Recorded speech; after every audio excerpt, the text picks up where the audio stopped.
right, settle in. Tonight's story might make you squint into the darkness and wonder why onions were once considered sacred bedroom accessories. You're not in your own room, not anymore. You're in a borrowed space, scented with candle wax, wood smoke and damp stone. Outside, a storm hums low like it's gossiping with the wind.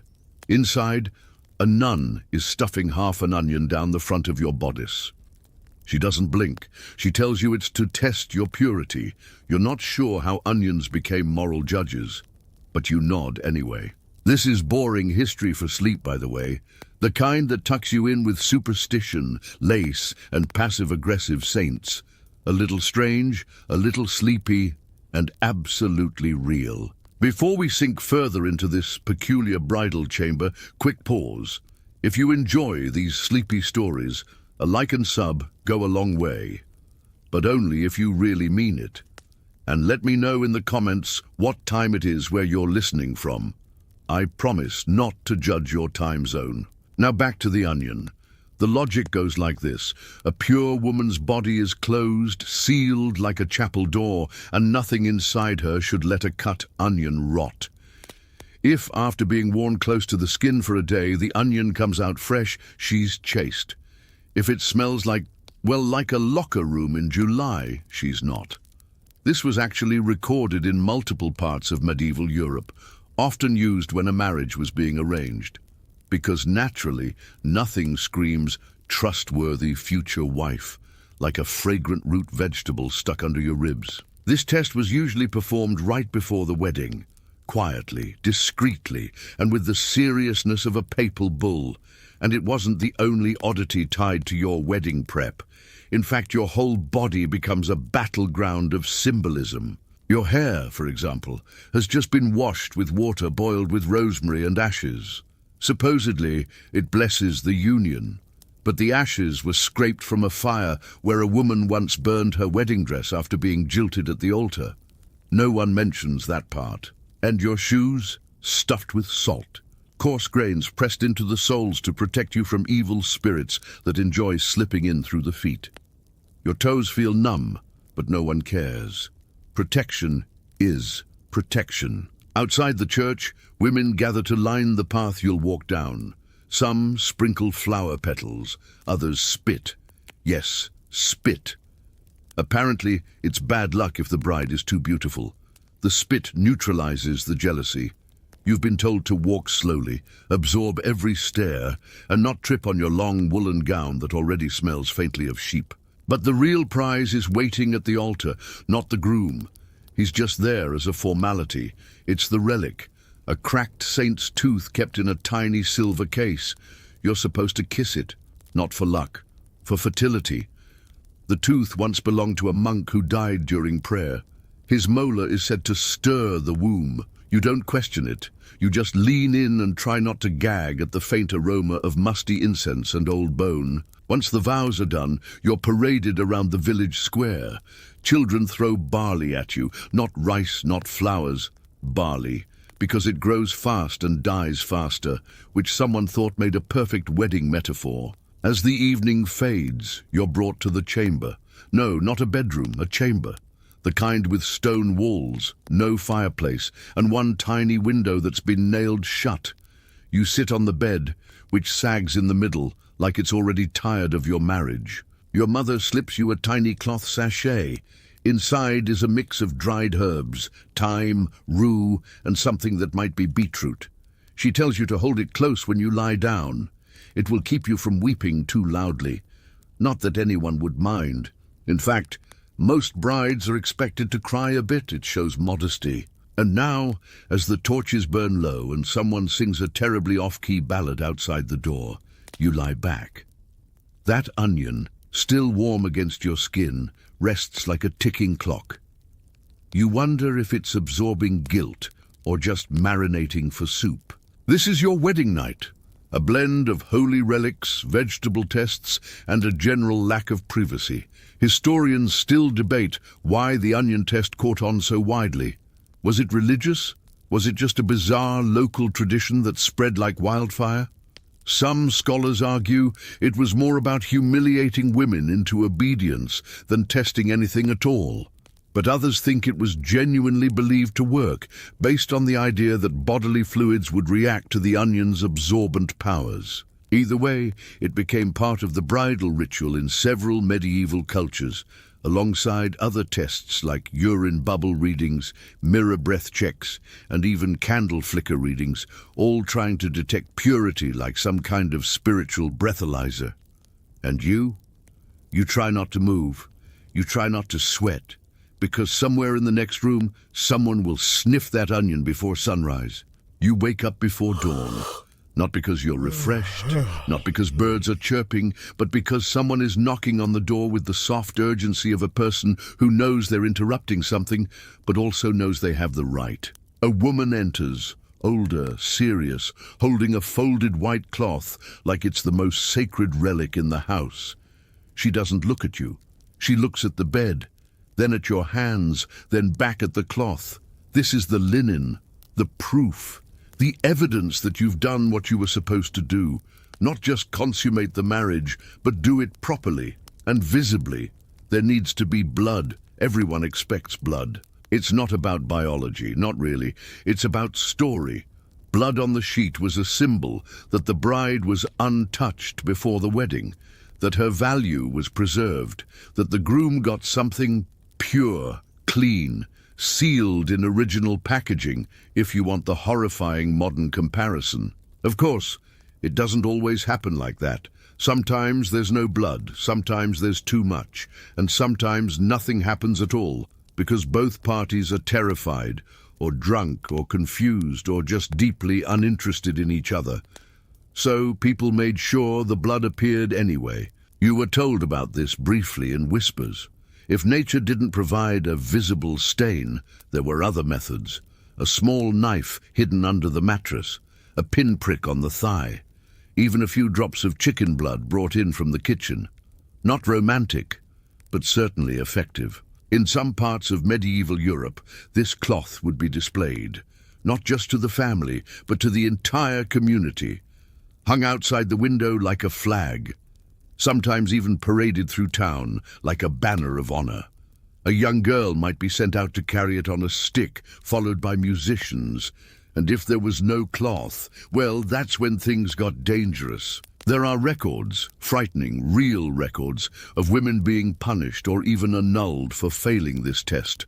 Never mind that virginity isn't something you can prove. Never mind that anatomy varies. Never mind that people are complicated. It was theater, and the audience expected a performance. That's why, before the wedding, you were given advice by the older women, not just the onion test, not just the sachet of herbs, but warnings about how to move, how to breathe, what to bite to draw a drop of blood if necessary. Also, you wouldn't fail at something that wasn't even real. And the irony is, your husband is probably just as scared. He was handed a dagger-shaped loaf of bread the day before and told it would make him virile. He drank something with crushed almonds, honey, and what looked suspiciously like deer antler dust. He's been avoiding eye contact ever since. You glance over at him now. He's snoring softly. His feet stick out from under the blanket, twitching like a dreaming dog's. You doubt he remembers what happened last night, or if anything happened at all. Meanwhile, the older woman waits. She reaches into a basket and pulls out a piece of red thread. She ties it to the corner of the white cloth, a sign that it's been checked, certified, maybe embellished. No one talks about that part. This wasn't just about superstition. It was legal. In some towns, if the bride didn't bleed, the marriage could be declared void. Land transfers, dowries, political alliances, all of it at risk because of one spot on one piece of linen. Historians still argue about how widespread this practice really was. Some think the public displays were rare and mostly regional. Others say they were routine, especially in noble families where inheritance mattered more than anything else. What we do know is that enough people wrote about it, priests, midwives, even court scribes, that it clearly left a mark. And then there's the strange part. In certain areas, like parts of Germany and Eastern Europe, it wasn't enough to show the blood. The cloth had to be burned. Burning it sealed the act, protected the couple from demons who might smell the blood and come sniffing around, eager to sow infertility or misfortune. Apparently, demons in medieval Europe had the same habits as raccoons, attracted to anything that smelled remotely edible. You watch the old woman roll the cloth back up. She doesn't smile, just nods, the kind of nod that says, "This part is done. You're now officially, symbolically, and perhaps falsely a wife in full." Downstairs, the household is stirring. Someone starts chopping onions again. Probably not for tests this time, but for breakfast. The smell wafts up and mixes with the scent of beeswax and lavender sachets tucked in the corners of the room. Your head still spins from yesterday's rituals, the salt in your shoes, the kiss on the saint's molar, the barley that someone threw directly into your face. And now this, a cloth you'll never see again, already fading into the archive of your life as a medieval bride. One item checked off the long list of what's expected from you, and there are many more items to come. Some brides, they say, fainted from the pressure. Others laughed hysterically. Some ran. A few were helped along with a potion of poppy milk and wine, which basically turned them into barely conscious participants in their own weddings. But most endured, quietly, carefully, like you are now. You lie back again, your hand instinctively going to the spot where the onion used to be. It's gone, taken away to be sniffed, judged, stored maybe in a basket of other bridal onions. You wonder who sniffs those. You sincerely hope it's not the priest. Outside, a rooster crows, but not for dawn, for ceremony. Roosters were symbols of fertility too, and in some places it was traditional to place one under the bridal bed, live, caged, watching. If it clucked at the right moment, it was a blessing. If it stayed silent, some families sent for the local apothecary, not to help, just to confirm disappointment. And so the wedding night ends not with passion, but with linen, onions, and poultry judgment. Medieval romance, as you're starting to realize, was less about love and more about logistics. You try to breathe slowly and quietly, as if not making a sound will somehow restore a little privacy to this deeply unprivate moment. But privacy is not a luxury medieval brides enjoy, and definitely not on the wedding night. You feel it before you see it, the weight of presence, of expectation, of ritual. There's a draft under the door, a soft shuffle behind the screen, and somewhere in the rafters, the unmistakable creak of someone adjusting their seat on an overhead beam. Yes, you are not alone. It starts subtly. The door isn't locked, because it's not supposed to be. A locked door would suggest secrecy, and secrecy, they say, is the breeding ground for sin, or worse, impotence, and we can't have that. So you hear it open, just slightly, a click of the latch, a whisper, maybe two. Someone coughs deliberately quiet. It could be your aunt, or his mother, or the priest. In some parts of France, especially among nobility, it was entirely normal for a group of witnesses, called the doctores nocturni, to remain nearby to ensure consummation occurred. Not that they stayed for the whole performance, but they'd linger close enough to say they heard it, or felt the house respond, whatever that means. More rural communities were even more casual about it. There are actual records of mothers-in-law hiding behind heavy curtains, peeking through the weave like cats waiting for a mouse. And no, this wasn't considered creepy. This was duty, verification, a weird form of matrimonial quality control. You shift in bed, the straw mattress rustling under you, and catch a flicker of movement near the footboard. It's the midwife. She's sitting in a chair, half asleep, with a small candle in her lap and a string of garlic around her neck. Not to monitor your health, not really. She's there as a guardian, a moral chaperone, and if you're unlucky, a storyteller. Because some midwives like to narrate, to offer guidance, to remind the bride to relax, or the groom to summon his ancestral strength. All with the tone of someone offering cooking instructions rather than intimate advice. There's also a rooster in the room. in a small wicker cage beside the bed. You thought it was a joke earlier, but now, as it tilts its head and stares at you with one beady eye, you realize it's part of the tradition. In some households, the rooster's crow was timed with the act itself, a sign that everything went according to nature's plan. You wonder if the rooster is trained, or just very confused. And then there's the bell. It hangs from the headboard. A tiny bronze bell tied with red thread. If it rings during the night, that's considered good luck. Some say it scares away demons.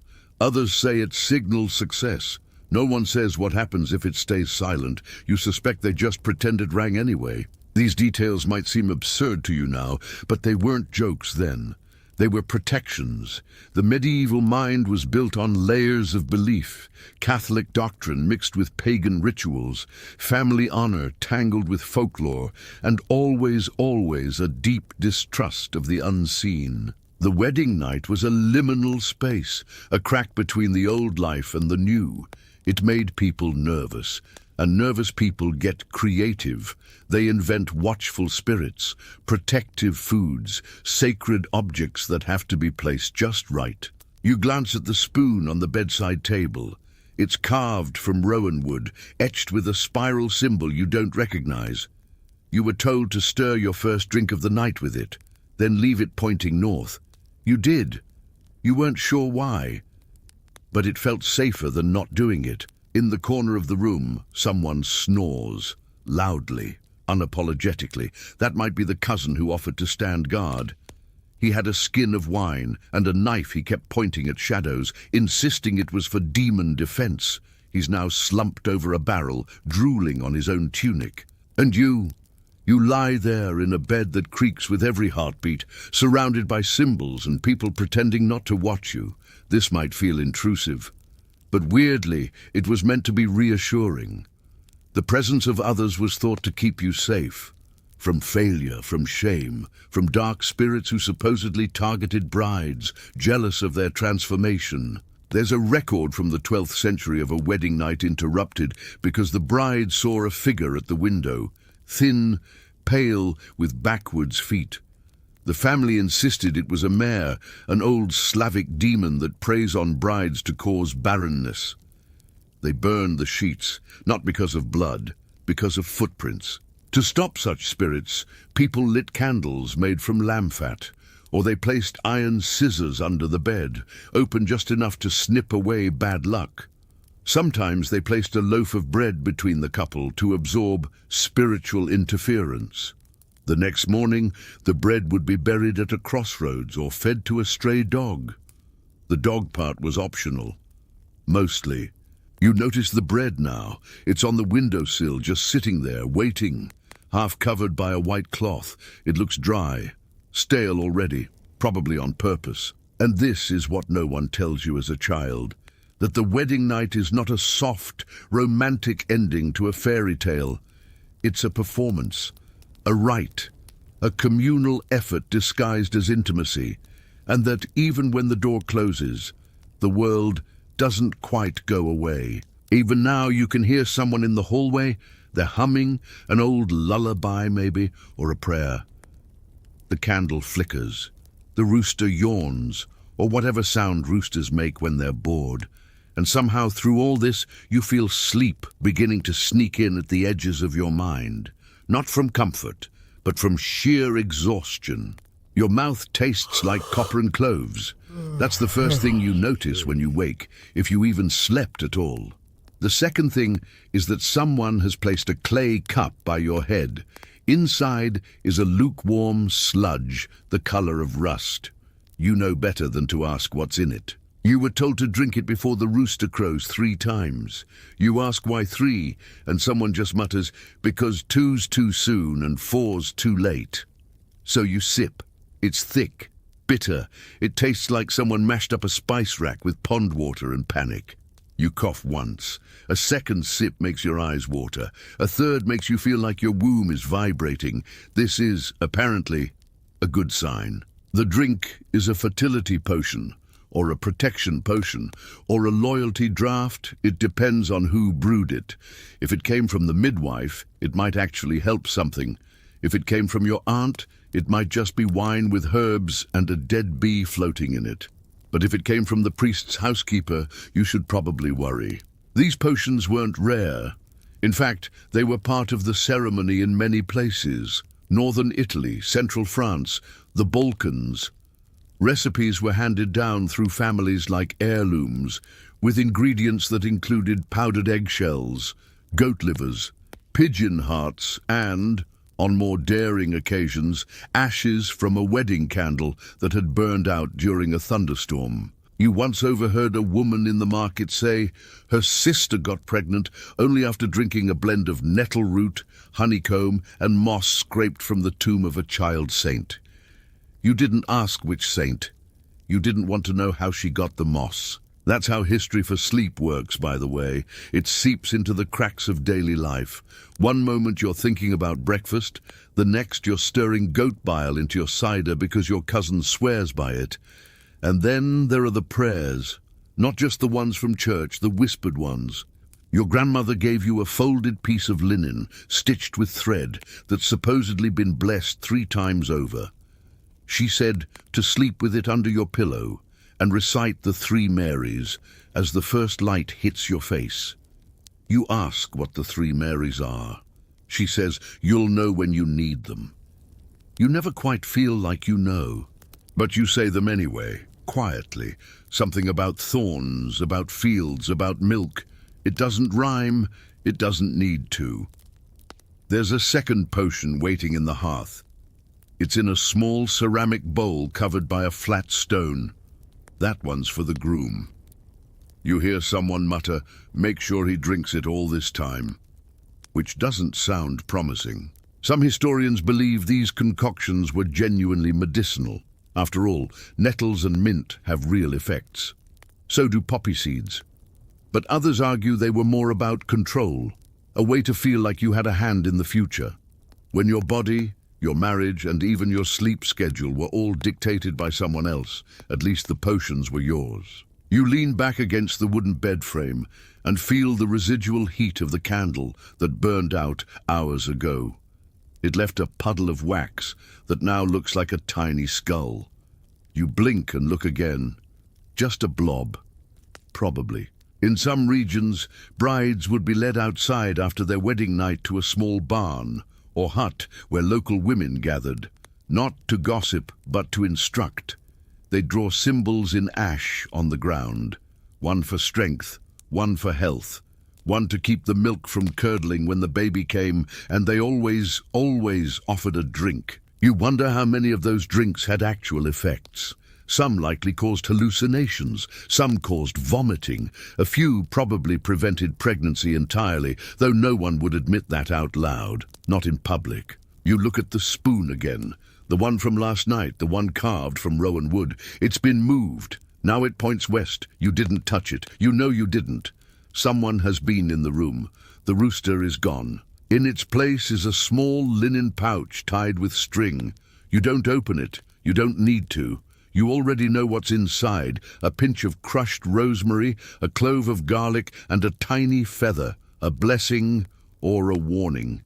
Sometimes those were the same thing. You feel a cold breeze against your ankle. The bell tied to the bed frame rattles slightly. Somewhere outside, a dog starts barking. 1 bark, 2, then silence. You take another sip of the potion. It still tastes like regret, but it warms your throat and gives you something to focus on. This is the part they don't write about in love songs, the stage after the ritual, before the reality, where potions fill the silence and no one tells you if they actually work. Later you'll be told to place a ribbon above the door, red for passion, white for fertility, green for wealth. You get to choose the color, but only one. Too much symbolism, they say, confuses the spirits. You choose red. It feels honest.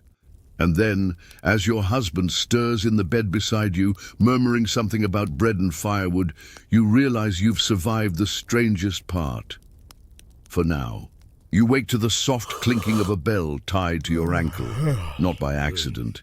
It's been looped there purposefully, with red thread and a knot that smells faintly of beeswax. The bell is no larger than a thimble, but its weight feels symbolic, like you're carrying a charm against something you can't see. Welcome to the part of the wedding night where demons get involved. It's quiet in the chamber now, but not peaceful. The kind of quiet that feels watched. The fire in the hearth has died down to a whisper, and the air is colder than it should be. The garlic on your wrist doesn't smell fresh anymore. It's warmed against your skin and started to turn sweet, cloying, but no one dares remove it. Not yet. You glance toward the window. A sprig of rowan has been wedged into the sill. You didn't put it there, but someone did. You can guess who. Probably the same aunt who insisted on drawing a chalk circle around the bed while muttering something about barren brides and wandering spirits. You're not superstitious exactly, but this is one of those nights where you let others believe for you, just in case. In medieval Europe, wedding nights weren't just about ceremony and consummation. They were battlefields of belief. A spiritual moment so vulnerable, so strange, that people genuinely thought you might be attacked by otherworldly forces. Especially if you were young, wealthy, or had red hair. Demons love red hair, supposedly. No one tells you why. So families fought back, with objects, with sounds, with smell. Bells were the most common, tied to the bride's wrist, ankle, bedpost, or even woven into the mattress stuffing. Their soft clinking wasn't meant to summon help, but to ward off dark entities. Some said demons hate high-pitched ringing. Others said the bell confused them, made them lose their way. And garlic, that was the universal ghost repellent, not just for vampires, witches, demons, jealous spirits of unmarried cousins. You name it, garlic scared it off. People rubbed it behind their ears, under their arms, even between their toes, just in case. Then there were the objects hidden under the bed. You check now, lifting the rough woolen blanket with your toes. Yup, there's the horseshoe, bent, rusted, but heavy. And beside it, a small knife, blunted but symbolic, a way to slice through bad luck before it settles. There's also a broom placed bristle up in the corner, a signal to spirits, don't enter. This place is already swept. It may sound ridiculous, but remember, you're lying in a room where the line between ritual and reality has completely blurred. The bells are real, the garlic is sticky on your skin, and your dreams, they're full of whispering women and flickering shadows that speak in voices that don't quite belong.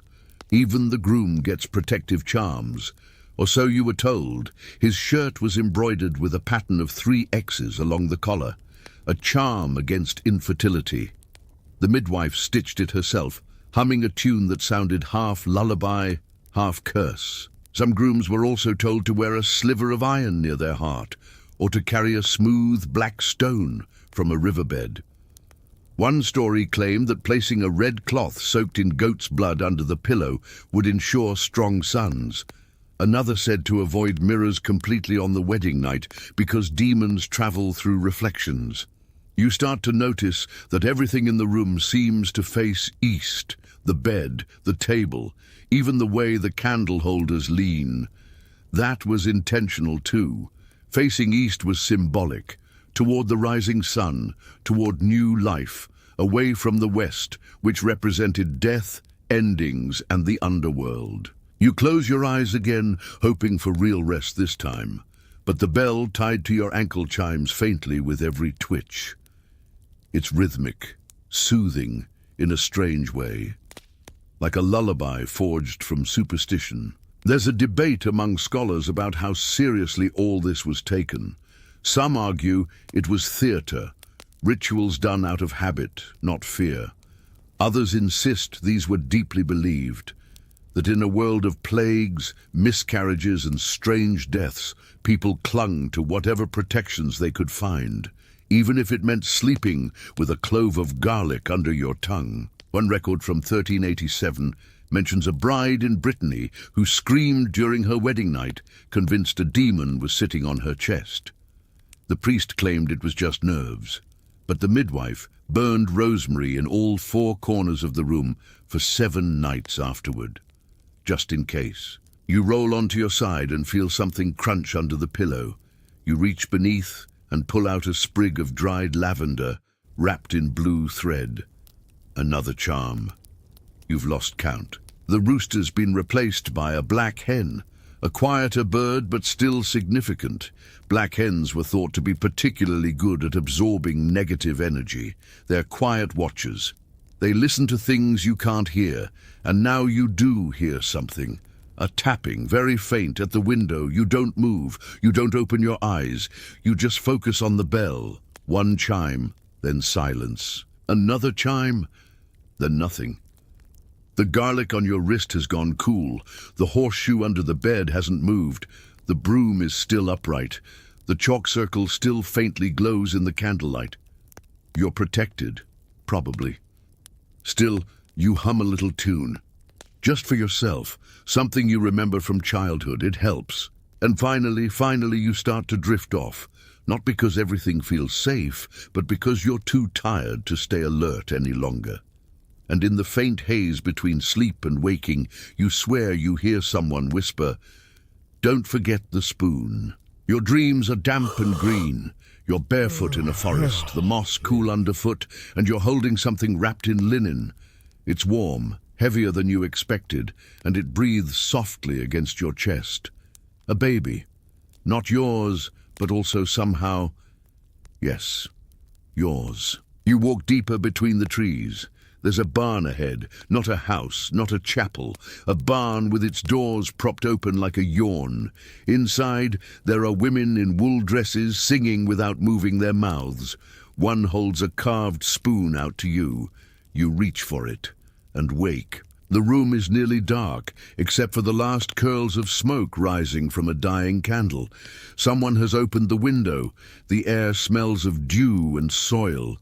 You're back in your bridal chamber, but your dream clings to you like wet linen. This is what they mean when they say the bride has crossed over, not just into marriage, but into expectation, into role, into readiness. Everything, from the onion to the bell, has been building to this moment. The transformation isn't just symbolic. It's psychological, spiritual. You went to sleep a daughter.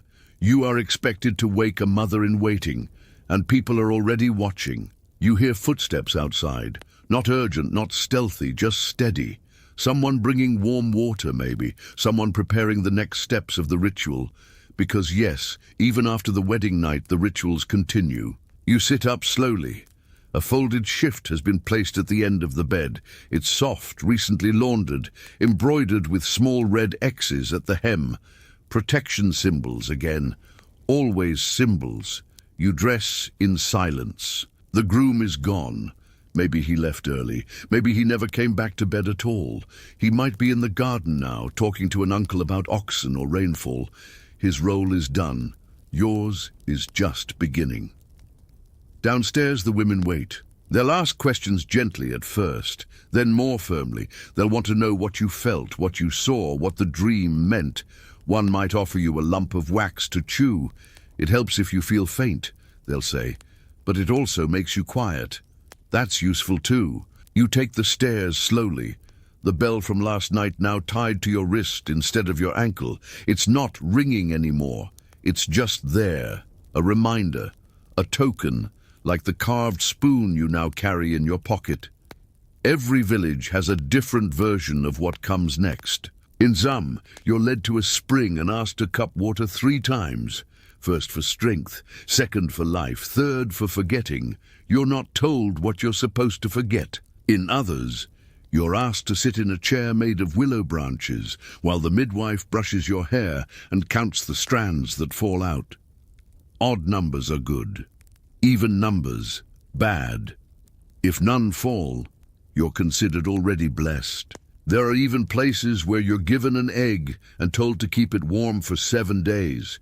If it hatches, it's a sign. If it doesn't, bury it at midnight in the north corner of the yard.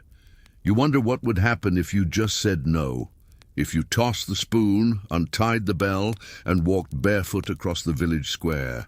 But you won't, Because it's not just about belief, it's about continuity, about holding on to the thread that connects you to all the other women who did this before, the ones who whispered into linen, the ones who stirred potions with twigs, the ones who bled quietly and smiled anyway. A few of them are in the room now, your mother, your aunt, the midwife who always smells of fennel. They smile, but not sweetly, not cruelly, just knowingly. You're handed a small jar. Inside is a paste made from almonds, crushed herbs and ash. It's meant to be smeared on your lower back each morning until the first blood stops. Not menstrual blood, pregnancy blood, the one they call the root bloom. They don't ask if you're ready. Readiness is assumed. Someone hands you a thin journal, not a book of thoughts, a chart, spaces to mark the days, to track your appetite, your dreams, your swelling. You think again of the dream, of the baby wrapped in linen, the barn, the carved spoon. It felt like a memory borrowed from someone else. That's how it starts, they say. The mind goes first. It becomes soft, open, fertile, even before the body follows. You walk back to the chamber alone, not because anyone told you to, but because you need one last moment with yourself before the next set of rules arrives. The moss from your dream clings to the edge of your awareness. You breathe in. You smell garlic, smoke, wax, and something new, earthy, unnamed. It smells like motherhood waiting in the hallway.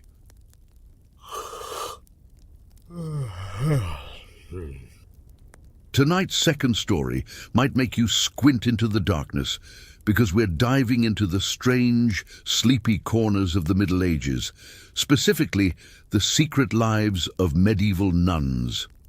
Not the tidy little image you've probably conjured up before, of silent women shuffling through candlelit corridors. Oh no, this is boring history for sleep, yes, but the kind of boring that tickles the edge of your brain, the kind that makes you raise one eyebrow and whisper, "Wait, what? Now?" You're standing in front of a stone gate. Your feet are bare, your breath is visible in the cold, and your mother is pretending not to cry. You're 8, maybe 10, old enough to read a psalm, young enough to forget your own birthday. The nun beside you holds a rusted iron key and smells like thyme, vinegar, and wool.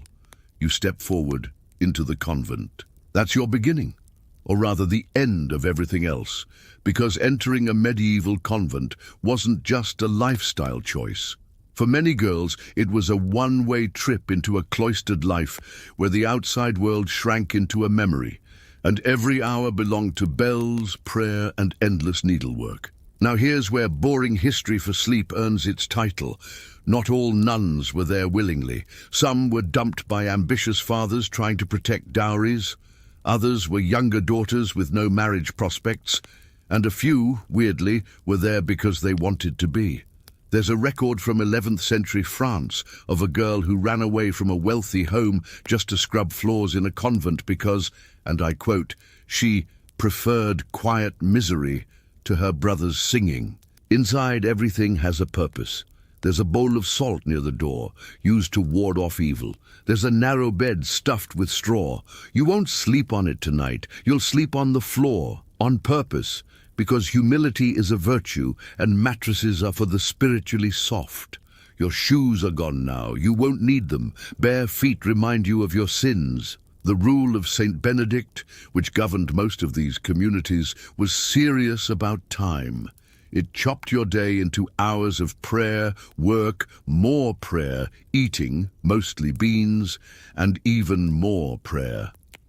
You'd wake up before sunrise to chant matins, which sounds majestic until you realize it's mostly mumbling while trying not to doze off. You get your hair cut off, not all of it, but enough to remind you that vanity is a sin. You receive a black veil, a rough wool habit, and a new name. Margaret becomes Sister Scholastica. Joan becomes Sister Walburga. If you were hoping for a sexy medieval makeover montage, sorry. This is boring history for sleep, not Netflix's idea of nun-core. Now here's a bizarre little detail. Some of these girls made their vows with dolls in their arms. Yes, literal dolls, ceremonial ones dressed like brides. The church liked the imagery. Nuns were married to Christ, after all. But you can imagine how surreal that must have felt. 10 years old, carrying a doll bride, swearing off men forever. The doll probably had better hair than you at that point. And here's a historical mystery. Why did so many noble families push their daughters into convents in the 12th and 13th centuries, even when they could afford dowries? Some scholars say it was about land control. Others think it was insurance. If your heir died, your nun daughter might inherit. A few think it was just cheaper than marrying them off. Either way, these cloisters became packed, bustling cities of women, each cloister a tiny kingdom ruled by silence, song, and sore knees. You're given a book, not to keep, just to read from. It's hand-copied, heavy, and smells like mildew and candle wax. You trace the lettering with one finger, trying to understand Latin syllables that tumble like stones in your mouth. You won't be taught grammar unless your abbess decides you're worth the ink. As the sun sets, the convent's gates shut, and you feel it, the eerie stillness of a place where nobody owns anything, nobody flirts, nobody eats meat except on holidays, where laughter is suspicious and boredom is a sin. This is your new world. You'll wake and sleep to bells. You'll eat the same soup every day until it tastes like your own tongue. And if you speak out of turn, you'll sit in silence for a week. But let's not rush. You're still new. Your hands are soft, your Latin is awful, and your dreams still include trees and sky and boys who smile at you. That'll fade. Give it a season or two. Soon, you'll start to notice strange things. The nun who murmurs at walls when she thinks no one's watching. The locked cellar you're told to ignore. The vegetable garden that always has one empty row. But that's for later. Tonight, you're just lying on a straw mat in a room with 10 other girls, listening to the wind push against thick stone walls. Somewhere, a bell rings. The candle is snuffed out. You're a nun now. You wake up in the dark, not because someone called your name, but because something shifted in the air. It's the kind of silence that isn't really quiet. Somewhere behind the stone walls, water drips, wood creaks.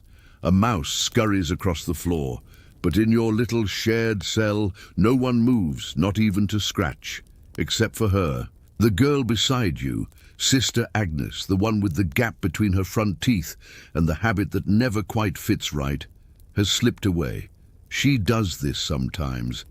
At first, you thought she was just pious, going to pray extra matins. But then you started to notice she never smelled like incense when she came back. She smelled like warm bread and honey. So tonight, you follow her. Your bare feet land soft on the stone as you glide like a ghost through the hallway, heart bumping against your ribs like a bird that wants out. You keep to the shadows, past the refectory, past the statue of St. Lucy, whose eyes looked like they were painted by someone who hadn't actually seen eyes before, and finally down into the crypt, which is, of course, where the oven is. Here's the thing about nuns in the Middle Ages. They weren't saints. Not all the time. They were human, and sometimes humans smuggled yeast. There's a tiny chamber tucked behind the vestry. Technically, it's for storage. Old books, cracked dishes, jars of salted fish no one's brave enough to open. But tonight it's warm. The oven glows orange. Sister Agnes is there with a boy. Well, a man, technically. He wears a baker's apron and has flour on his eyelashes. They don't speak. She hands him a scrap of cloth. He gives her a lump of dough. It's heresy. Technically, probably. But look, when you're fed thin soup and moldy rye every day, the idea of a fresh roll with honey is enough to make you dream sideways. So you forgive her. You even help her carry it back. You eat it under your blanket. You don't tell. Now here's your core historical fact. Nuns weren't totally isolated. Convents had to interact with the outside world for supplies, land deals, and local gossip. They had conversi, lay people who worked with them. And those conversations sometimes stretched beyond the rules. There are entire letters from abbots warning other houses about excessively familiar interactions between holy women and tradesmen. One even referred to a stonemason who grew too fond of mortar and female company. The bells ring softly at dawn, and you return to the regular day. Prayers, bread, the legal kind, needlework, chanting psalms that seem longer every morning, and confession. Always confession. But here's where things get strange again. You don't confess directly. You kneel before a wall, and there's a tiny, grated window, too small to see through, too wide to ignore. On the other side is Father Osmond, old, warty, smells like pickled turnips and sermons. You whisper your sins into that dark wooden hole, like you're feeding them to the shadows, and he absolves you. Usually. But one day you kneel and speak and no voice comes back. Silence. You whisper again, still nothing. Then you hear it. Not a voice, but chewing, slow, wet. Someone is eating something right on the other side. You never confess again without flinching. And here comes the fringe detail. Some convents invented their own secret codes, little ways of telling the sisters if someone had broken a vow, or if they needed help, or if, say, the priest on the other side of the wall had fallen asleep with a piece of sausage in his mouth. One nun would tie her rosary in a certain knot and leave it near the water basin. Another would scratch a fish into the bottom of her bowl with a pin.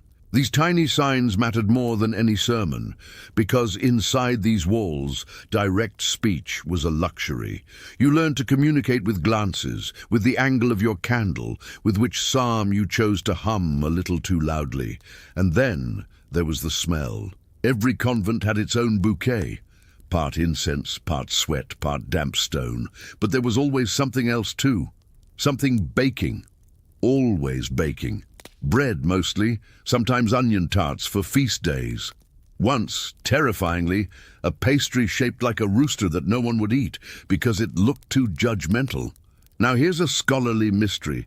Did medieval nuns engage in coded resistance through food? Some argue yes. Recipes were often kept secret.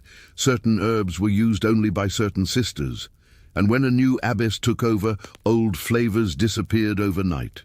Was it politics? Power, palate war, no one knows for sure. But imagine trying to assert dominance by outlawing rosemary. That's some gourmet Game of Thrones energy. You drift through the rest of your day half awake, chant, sew, stir the soup, and when evening falls, you find yourself wondering about that bread again. Not just the taste, but the heat of it, the rebellion, the crackle of crust in a place where silence is law. And as you lie in bed, with your belly slightly more full than usual, you understand something quietly profound. That in a world ruled by bells, rules and saints, carved out of driftwood, sometimes the most powerful prayer is one whispered into a hole in the wall. And sometimes it smells like yeast. You've been assigned to scriptorium duty. It's not glamorous, it's cold. Your knees ache from the stone stool, and your fingers smell like boiled glue. But you're one of the lucky ones. You know your letters. You're steady with a quill. And most importantly, you haven't spilled ink in at least 3 weeks. You sit at a long wooden desk beside 3 other sisters, each hunched over a manuscript the size of a small tombstone. The light slants in from high windows, dusty and pale, catching on the swirling gold leaf pressed into tiny halos and borders. You're not writing, not exactly, you're copying, word by word, line by line, syllable by syllable. And if you make a mistake, you scrape it away with a knife and start again. Mistakes are sin here, especially in the Word of God.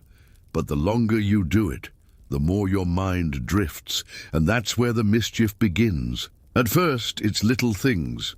A grumpy-looking monk hidden in the corner of a page, a snail jousting with a knight, a nun chasing a fox who's stolen her sandal. The margins are your playground, and nobody checks them too closely. This was real. Marginalia, those strange little drawings in the edges of medieval manuscripts, are full of bizarre, delightful, and slightly rebellious images. We know now that many of them were the work of bored scribes, including nuns. There's a 12th century psalter with a nun drawing another nun spanking a demon. Another one shows rabbits storming a castle made entirely of cheese. You draw a frog with a halo, just to see if anyone notices. Now for your core historical fact, several convents in medieval Europe housed fully functional scriptoria run entirely by women. They produced Bibles, prayer books, saints' lives, even books on medicine. And while their male counterparts often got the credit, many surviving manuscripts are unmistakably written in female hands. One even contains the words, "I, Gisela, wrote this," tucked discreetly between two verses. Your abbess, Sister Amaltrude, inspects your page. She frowns, she stares, she tilts her head, you sweat. But then she says, without looking at you, "Frogs don't get halos. Make it a hedgehog." You correct it. This is what boring history for sleep feels like in the scriptorium. Ink, repetition, the smell of parchment, the quiet rebellion of hedgehogs in holy attire, and the occasional mystery. There's a page missing. It was there yesterday, you're sure. An illuminated calendar page showing saints and their feast days, framed by tiny birds with human faces. Now it's gone. Torn out, moved, hidden. No one knows. Sister Bertha thinks it was cursed. Sister Magdala suspects someone wanted to steal the date of St. Elmo's feast to avoid kitchen duty. You suspect it just blew out the window. But still, it makes you look at the rest of the book differently. Another strange detail. Some inks glow in the dark. Not brightly, not like a torch, but just enough to shimmer under moonlight. Certain minerals in the pigments, especially if mixed with egg whites and dried beetle shells, give off a faint sheen. You discover this one night when you sneak back into the scriptorium to finish your hedgehog. You hold the page near the window, and the gold on the saint's crown winks at you like a secret. And then you hear footsteps. You freeze. The moonlight blinks out. A shadow crosses the room. You hold your breath. But it's only Sister Clarice. She nods. She's holding a page of her own, and on it, in perfect, careful ink, is a drawing of a nun, eating a forbidden pastry behind a confessional wall. You both say nothing, just exchange the tiniest smile and go back to work. Now, the scholarly debate here is one for the ages. Did these nuns see their margin drawings as resistance or just as a way to stay sane? Were they aware that centuries later we'd pore over their sketches with magnifying glasses and dissertations? Or were they just tired women with cold hands and wild imaginations? You don't know, but as your hedgehog gets its halo and Sister Clarice begins adding tiny flowers around her pastry thief, you understand something deeper than doctrine. Inside these walls, where every word is sacred and every hour is counted, creativity still leaks through. It doesn't ask permission, it just shows up. Sometimes in a smirk on a saint, sometimes in a dancing goat, sometimes in a hedgehog who looks just a little too smug, and that somehow makes the silence easier to bear. The bell rings late. That's how you know something's off. Normally, the rhythm of convent life is so precise you could set your teeth to it. But tonight, the bell comes 5 minutes after Vespers. Not much, but in a place like this, where time is chopped into prayers and chores and long sips of lukewarm broth, it's enough to cause ripples. You follow the sound into the chapter house, where the abbess is already seated, not standing, seated, which means someone is in trouble, or money is. The abbess doesn't smile. She rarely does. Sister Amaltrude has the gaze of a falcon and the voice of a mother who's buried more than she's birthed. She runs this place with linen gloves and a ledger's worth of grudges. You respect her. You fear her. You occasionally dream that she's chasing you through a forest, holding a chalice. Tonight, she's reading a list. Names, rents, grain allotments, broken hinges, a shipment of wine that arrived sour, a sheep that wandered into the novitiate garden and refused to leave. All of it is written in a ledger the size of a tomb, and she flips the pages like a swordsman sharpening a blade. Here's the thing they don't tell you in the movies. Nuns ran things. A lot of things. Some abbesses wielded more practical power than local lords. They oversaw land, money, workers, and the discipline of dozens, sometimes hundreds of other women. Some wrote letters to bishops, others corresponded directly with kings. Your core historical fact? In 11th century Germany, Hildegard of Bingen not only led a large convent, but also wrote books on medicine, composed music, interpreted visions, and once scolded the Pope through poetic metaphor. Politely, of course. And Amaltrude. She may not write hymns, but she once negotiated a wheat shipment in Latin while doing embroidery and made the merchant cry. She claims it was allergies. He still refuses to trade here. You're assigned to assist her for a week. It's called scrutinium, a kind of trial by fire for novices to learn the business of the house. You're not thrilled. The last girl who tried it ended up with ink-stained sleeves and a mysterious rash. But you nod and kneel and try not to breathe too loudly. The abbess walks fast. Her keys jingle like warning bells. She points with a stick she doesn't need and interrogates your addition skills with eyebrow arches alone.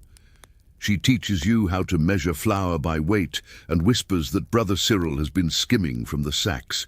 She shows you the proper way to bend a letter when writing to a baron. 1 fold signals respect, 2 folds mean urgency, 3 folds, war. You don't ask how she knows that. In the garden she pauses. There's a dispute over whose turn it is to weed the cabbages. You suggest flipping a coin. She says without looking up, "The devil lives in chance. Resolve it with scripture." The 2 sisters spend the next hour debating Leviticus, while the cabbages look increasingly smug. And here's your bizarre detail. Some nuns used pigeons to send messages, not often, not in war, but for local stuff.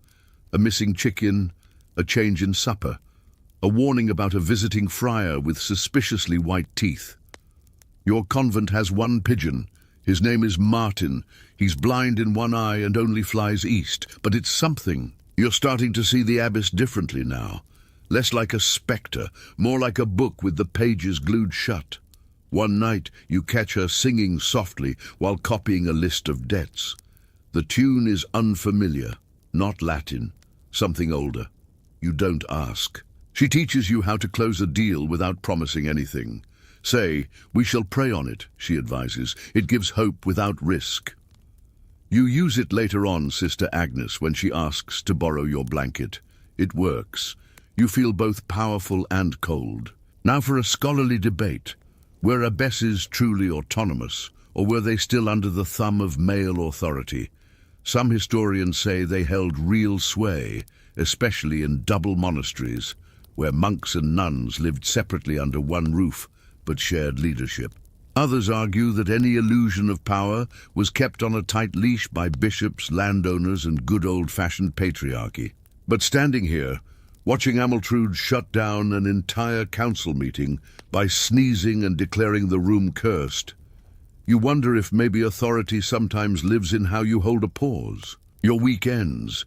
You return to regular duties, but something's shifted. You keep track of things more closely now. You notice who skips chores. You memorize the abbey's food stores. You start writing in the margins of your prayer book, not with jokes, but with questions. And one afternoon, as you refill the ink pots, you find a scrap of parchment tucked beneath the abbess's ledger. It's a list of names, all girls, all marked with tiny notes. One says, "Sings in her sleep, possible seer." Another says, "Knows how to bluff." Yours just says, "Observes." You don't know whether to feel proud or afraid. So you fold the parchment back the exact same way. 3 folds. War. The first time you hear the scream, you're halfway through your beans. No one moves. The room stills mid-chew.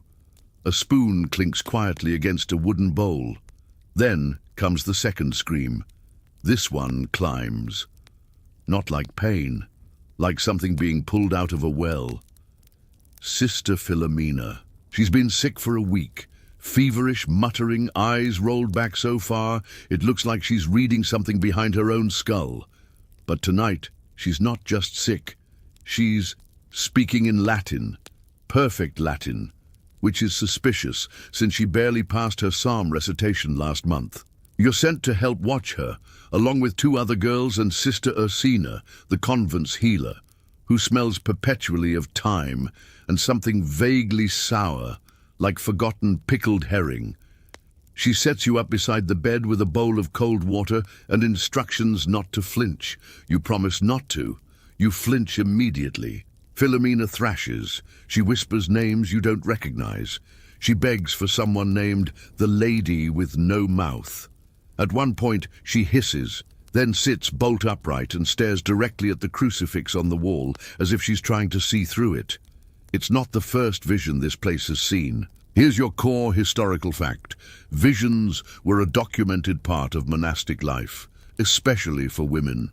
Hildegard of Bingen, yes, her again, wrote entire volumes of divine visions, complete with cosmic landscapes and warnings about church corruption.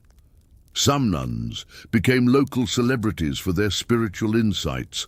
Others were locked in their cells and told never to speak again. Philomena doesn't have cosmic revelations, but she does keep trying to bite the pillows. At one point, Ursina leans over and mutters, "It's the fish.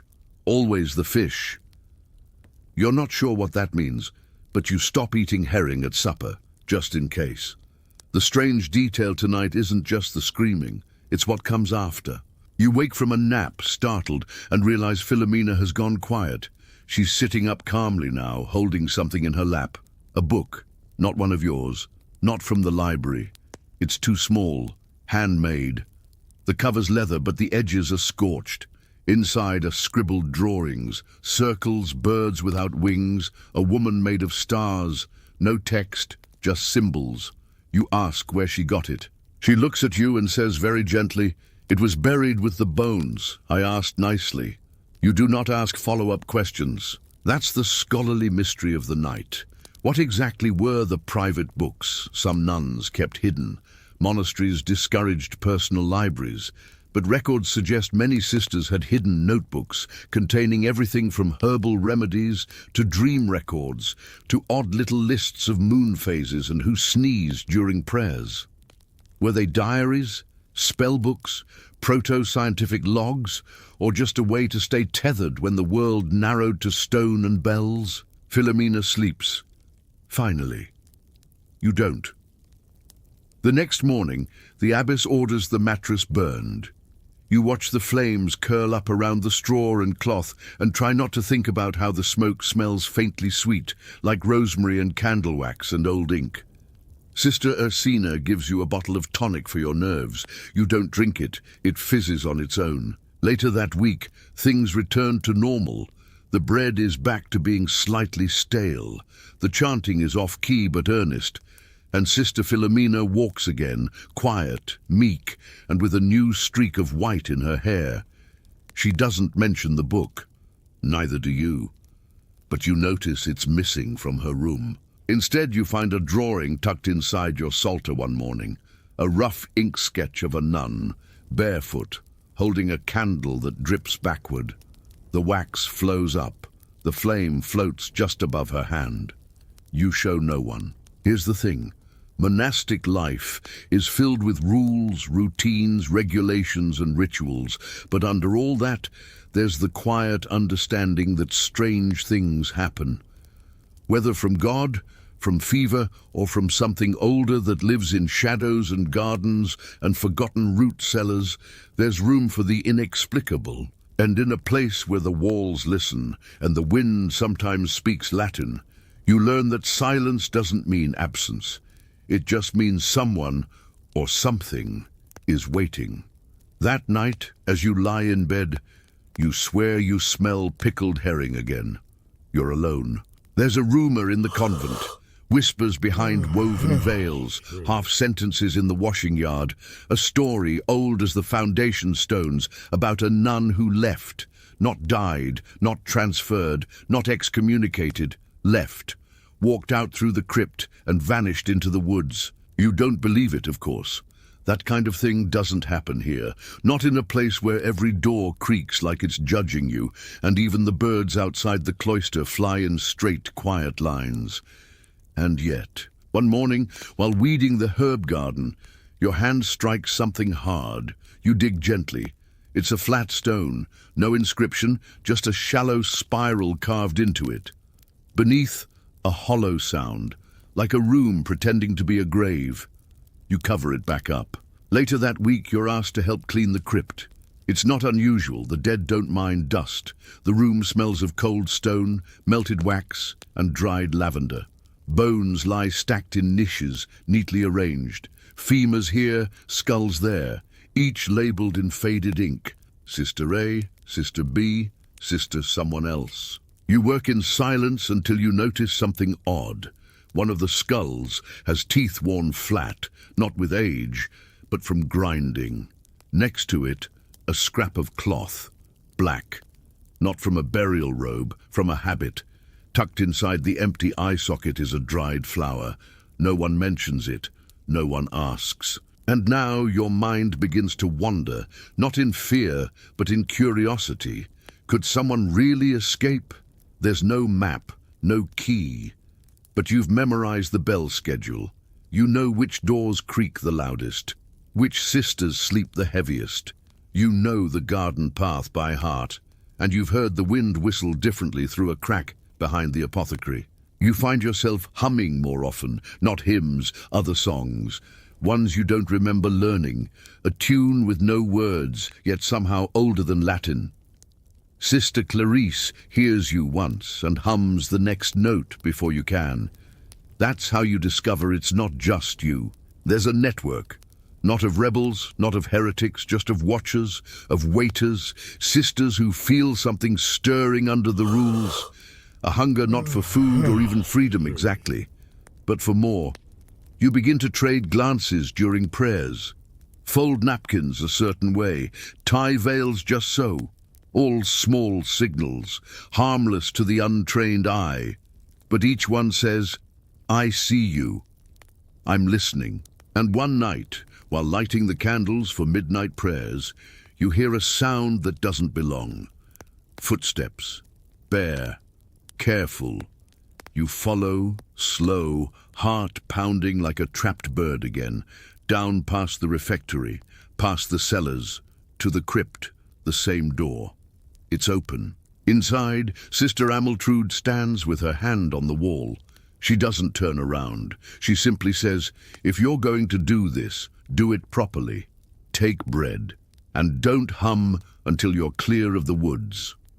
She presses something into your palm, a folded scrap of parchment, 3 folds. You don't leave. Not yet. But knowing you could changes everything. The next day, the convent hums with normalcy. Soup, psalms, a mouse steals flour. Sister Philomena braids her hair again. Sister Agnes sleeps with her face in her book. But there's a new smell in the garden. Earth turned over. Fresh mint. And something else.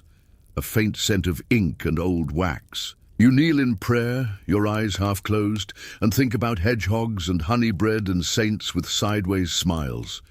This is boring history, yes, but the kind that lives between lines. The kind written in margins, not on monuments. The kind that hums in secret songs and walks barefoot at night. The kind that doesn't ask permission. You're not sure if you'll ever leave, but now you understand why some do. And that knowledge feels almost whole.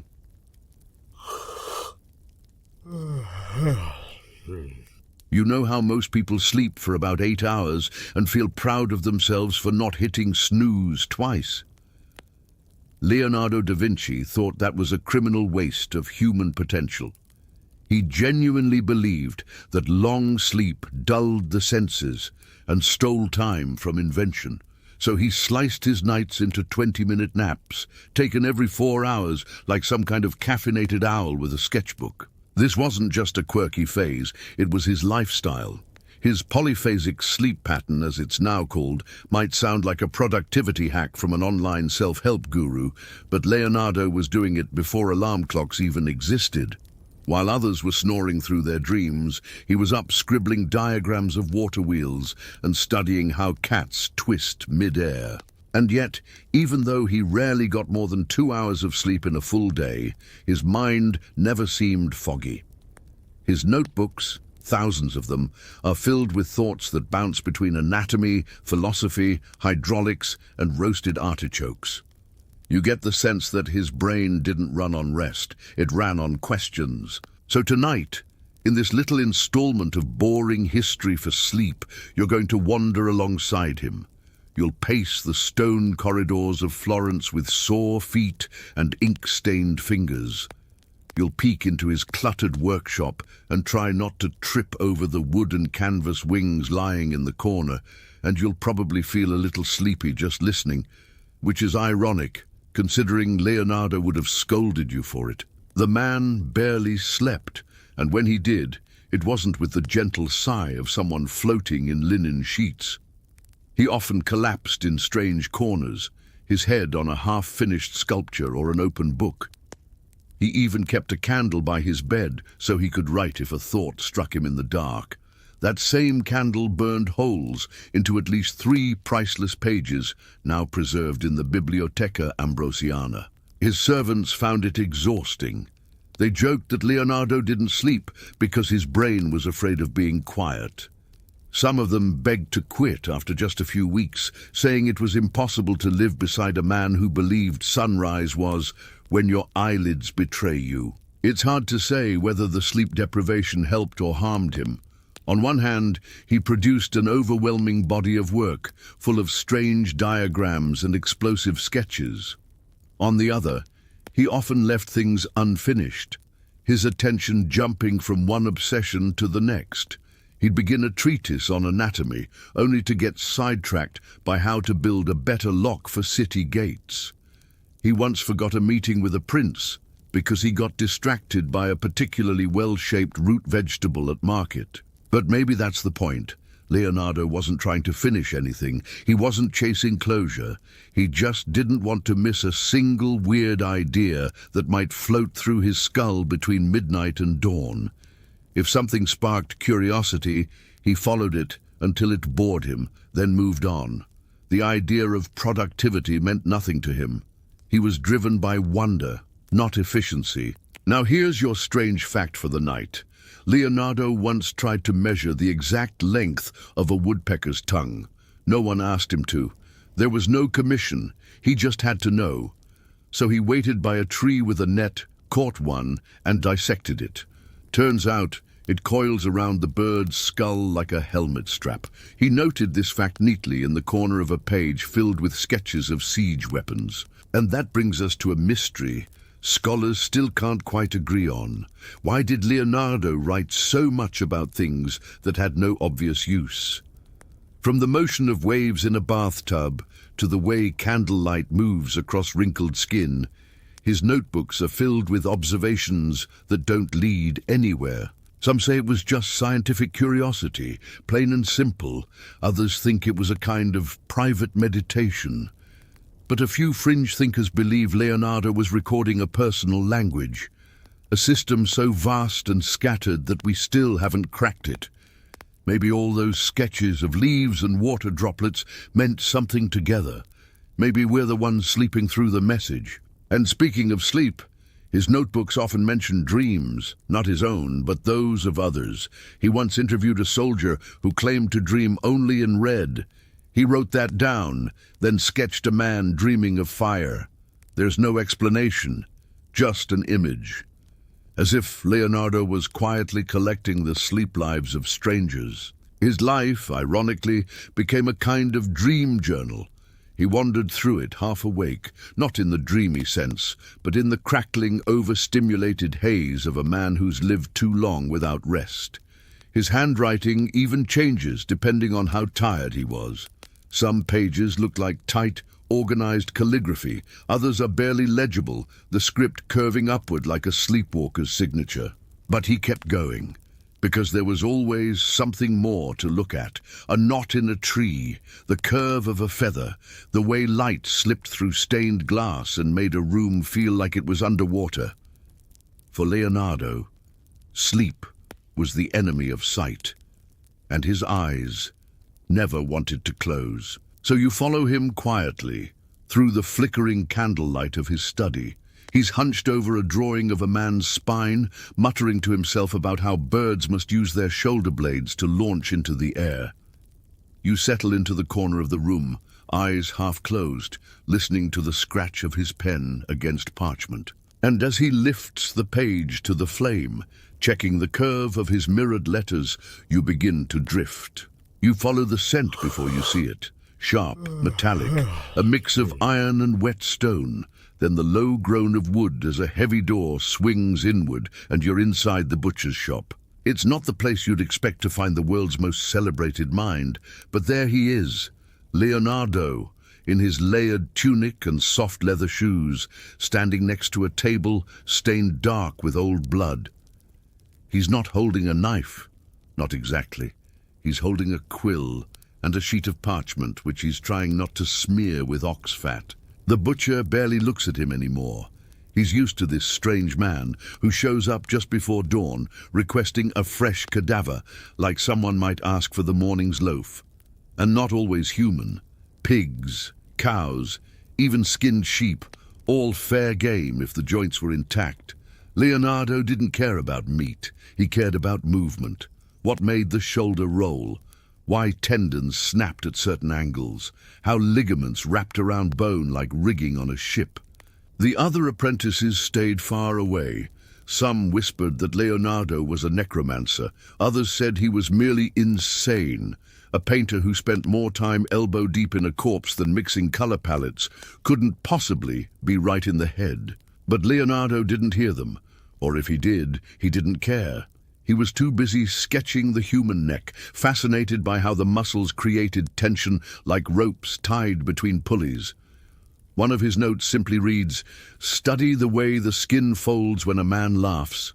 Compare it to a grimace." This is what passes for boring history for Sleep, by the way. A man dissecting laughter with the same intensity someone else might save for dismantling a clock. He called it investigating nature. To him, the body wasn't sacred or grotesque. It was a machine, perfectly designed and tragically misunderstood. And if he had to sit in a room full of steaming entrails and buzzing flies to understand it better, so be it. Here's your bizarre detail for tonight. Leonardo once sketched a series of uteruses, not just one, but multiple, including one where a fetus floats with perfect serenity, arms curled gently inward like a sleeping cherub. He wasn't commissioned to draw it. He simply had to. No other artist in the Renaissance had ever rendered something so biologically accurate. Centuries before modern medicine caught up, Da Vinci was mapping the miracle of life with the calm detachment of a man studying gears in a watch. Sometimes he brought bread and cheese into the autopsy room, not because he was callous, but because his appetite never seemed to flinch.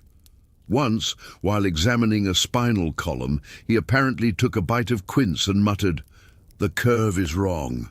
It should arc like the tail of a seahorse." He then tossed the core into a corner and kept drawing. But what puzzled even his peers was his quietness. He rarely spoke during dissections. He just watched, sketched, measured. Occasionally he would hum a tune, some little Florentine folk song from his youth. And in those moments, the room didn't feel macabre. It felt monastic. Here's the mystery scholars still argue about. Leonardo's anatomical notebooks were never published in his lifetime. Not one. Despite holding discoveries that would have advanced medicine by centuries, he kept them tucked away in trunks and satchels. Some pages folded and hidden behind false panels. It's as if he was afraid of what might happen if others saw. Or maybe he just didn't think anyone else would understand. He didn't separate science from art. That's the thing.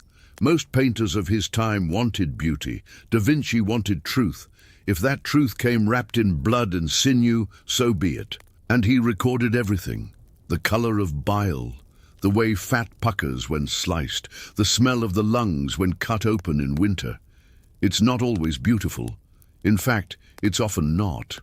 But it's real. Every page of his notebook feels like it's pulsing with some twitchy, urgent heartbeat. There's one particular entry, quiet, almost shy, where he writes about the death of a very old man. Leonardo met him in the hospital. He said the man smiled, said he wasn't in pain, then died that night.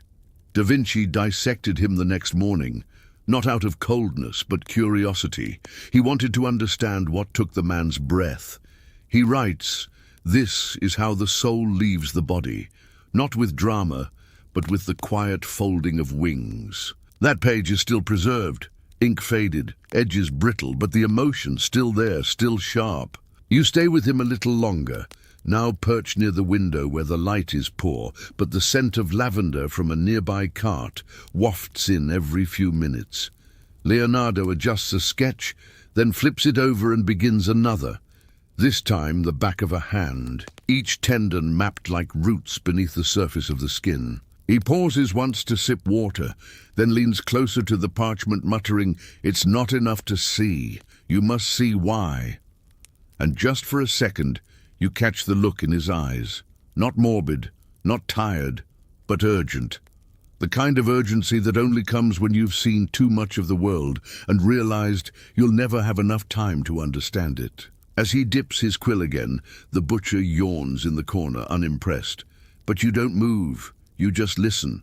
The scratch of ink, the fly buzzing near the sill, the quiet ticking of thought behind his forehead.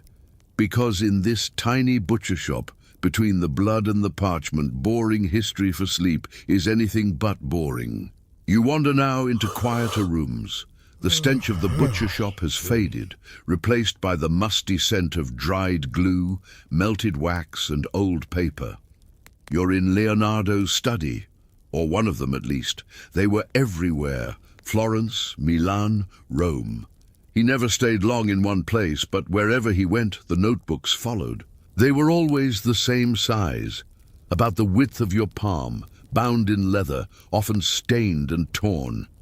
He carried them tucked inside his robes or rolled tightly in his belt like a dagger, and they were filled, every inch of them, with cramped, looping script that ran backwards. Not a metaphor, literally backwards.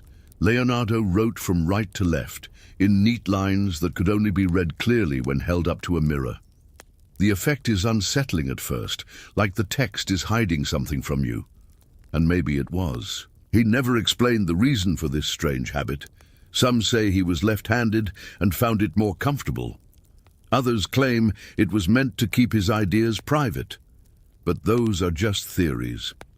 The truth, as usual with Leonardo, is slipperier. He once joked to a fellow painter that writing normally felt like rowing upstream with a spoon, and that's the kind of detail that sticks with you. A man describing his own genius as a matter of paddling against the current, without complaint, just quiet effort. You flip through the pages and find diagrams of water screws, flight mechanisms and curious shapes that look like playground equipment designed by an alien. Some of them are doodles, some are serious, but none are labeled. Not the way you'd expect. Instead, the margins are filled with cryptic notes.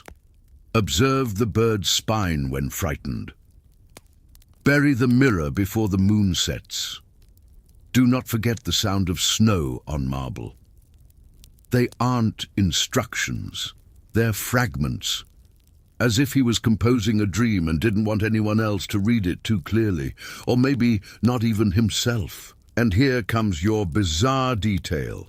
Buried in one notebook is a tiny drawing of a man with the body of a lizard, offering a rose to a woman with no face, no explanation, no caption, just a rough sketch. It takes up barely 2 inches of space, but it's there, tucked between notes on siege architecture and a draft of a love poem to no one in particular. It's like catching someone sleep-talking in ink. Leonardo's mind wandered constantly, but he always returned to one obsession: how things worked. He didn't just want to know that a bird could fly. He wanted to know how it could, what muscles allowed it, what balance of weight and resistance made it possible. He even built artificial wings based on bat anatomy and tested them using small models. There's no record of him ever flying, though he did once attach one of his gliders to a sheep and try launching it from a gentle slope. The sheep survived, the glider didn't. But back to the notebooks. Modern scholars have tried to catalogue them. It's nearly impossible. Some pages are filled with coherent thoughts, almost like essays. Others feel like riddles whispered from a dream. One page might describe the exact weight distribution needed for a drawbridge. The next will include a recipe for preserving fish in vinegar.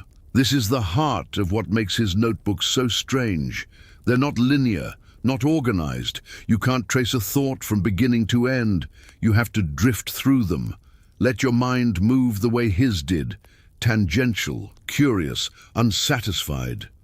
And maybe that's the point. They weren't meant to be read like books. They were meant to be walked through like forests. Here's your scholarly mystery of the night. We still don't know how many notebooks there were. Estimates range from 50 to over 100, most of them lost. Some sold to kings, others stolen, others left in damp chests to rot. The ones we do have are scattered across museums and private collections, but even those only hint at the full scale of what Leonardo might have written. And yet, even incomplete, they hum with something electric. You feel it when you read them, that twitchy sense that you're witnessing thought in its rawest form. Before editing, before polish, just pure, unfiltered trying. He even sketched maps of imaginary cities, urban plans with perfect symmetry and underground water channels, designed not for beauty, but hygiene. Centuries before anyone cared about sanitation, Da Vinci was trying to save people from the plague using better plumbing. You imagine him hunched at a desk at midnight, candles sputtering in a wine bottle, scribbling in his mirror hand while the rest of Florence sleeps. Outside, dogs bark. The wind slips through alleyways. But in this room, there's just the sound of ink scratching secrets onto paper no one else will read. Sometimes he got tired. His handwriting would slip, slanting upward like a climbing vine. He'd leave half-finished thoughts, unfinished sentences, as if his brain had leapt ahead and left the pen behind. And now you're here, in that room, watching. A sheet falls to the floor. You pick it up. It's a sketch of a mechanical lion. Its chest opens to reveal lilies. Leonardo smiles faintly. "For the King of France," he says, then shrugs. "They wanted a gift. I gave them a puzzle." You don't know what he means, but it makes you sleepy just hearing it. Because in these mirror pages, these scrambled codes and sleepy scribbles, you see not just a genius, but a man who never stopped wondering. A man who looked at the world like a puzzle box he could never quite unlock. And that's why the notebooks matter. Not for what they say, but for how they say it. Quietly, obliquely, like the mutterings of a dream you can't quite hold on to. But you try anyway. Now you're in Milan. The room smells like soap and burnt oil. There are shirts hanging from a wooden beam, dripping water onto the tiled floor, and tucked behind them, because of course, are the wings. Canvas stretched tight over ribbed wooden frames, curved just slightly, like the arc of a bird mid-turn. They look delicate, but heavy too, like they were meant for someone with stronger shoulders than most men have. This is where Leonardo kept his flying machines, not in a studio or a gallery, in the laundry room, because there was no better space. The ceilings were low, the light was decent, and no one came in here except to scrub stains. It was the perfect place for building the impossible. He had dozens of designs, ornithopters, rotary wings, gliders, machines powered by foot pedals, cranks or springs. Some of them made sense, others looked like carnival rides from a dream, but they were always beautiful. And he built them with whatever he could find. Reeds from the riverbank, goose quills, linen soaked in beeswax. In one of his quieter notes, he wonders whether the underbelly of a fish could be used as a model for wing membranes. Not because it's aerodynamic, but because it glistens like moonlight in motion. That's your bizarre detail, by the way. Fish bellies as flight inspiration. Tonight's boring history for sleep is anything but weightless. You sit on a small stool as Leonardo ties silk threads across a new frame. He's muttering again, testing tension. One thread snaps. He sighs and starts over. He doesn't get frustrated. He just rewinds and repeats, like failure is part of the melody. There's a half-eaten pear next to a pot of glue, a smudge of soot on the wall where something caught fire earlier in the week. And above it all, pinned to a beam with a bent nail, is a sketch of a bird, mid-dive. Not a scientific drawing, just love. That's what it looks like. Someone in love with the way feathers slice air. Now here's the scholarly mystery. Did Leonardo actually believe he could fly? Some scholars say he knew it was impossible, that he built the wings as thought experiments, like a philosopher's puzzle. Others insist he planned to launch himself off the roof of a monastery. There are even rumors, though unconfirmed, that one of his apprentices broke a leg testing a glider in secret. But no written confession exists. No "today I flew" or "today I fell." Just diagrams, lots of them. And tucked among those diagrams are jokes. Leonardo had a sense of humor, even when building machines. One sketch shows a man flying away from a crowd with a bag of coins. Another shows an enormous wing, powered by what appears to be a goose riding a bicycle. It's not clear if the goose is the engine or the pilot, maybe both. But beneath the jokes, there's something quieter, a need. The same need that made him dissect muscles and dream in mirror script. He wasn't just building wings, he was trying to leave, not permanently, just high enough to see the world differently. He once wrote, "When once you have tasted flight, you will forever walk the earth with your eyes turned skyward." Which is romantic, except he probably never did taste flight. Not in the literal sense. But in his notebooks, he soared constantly. And now you're seeing it with him. You watch as he lifts a model from the table and holds it to the light. The wax on the wings gleams. He smiles, then tosses it gently. It glides across the room for all of 4 seconds before nosediving into a laundry basket. He nods, impressed. Better than yesterday. That's what keeps him going. Not success, not glory, just better than yesterday. He sometimes brought children into the room. Not noble children, the sons of laundresses. He showed them how pulleys worked, let them crank the gears of his wooden helicopters, told them stories about birds who lived on mountaintops and never touched the ground.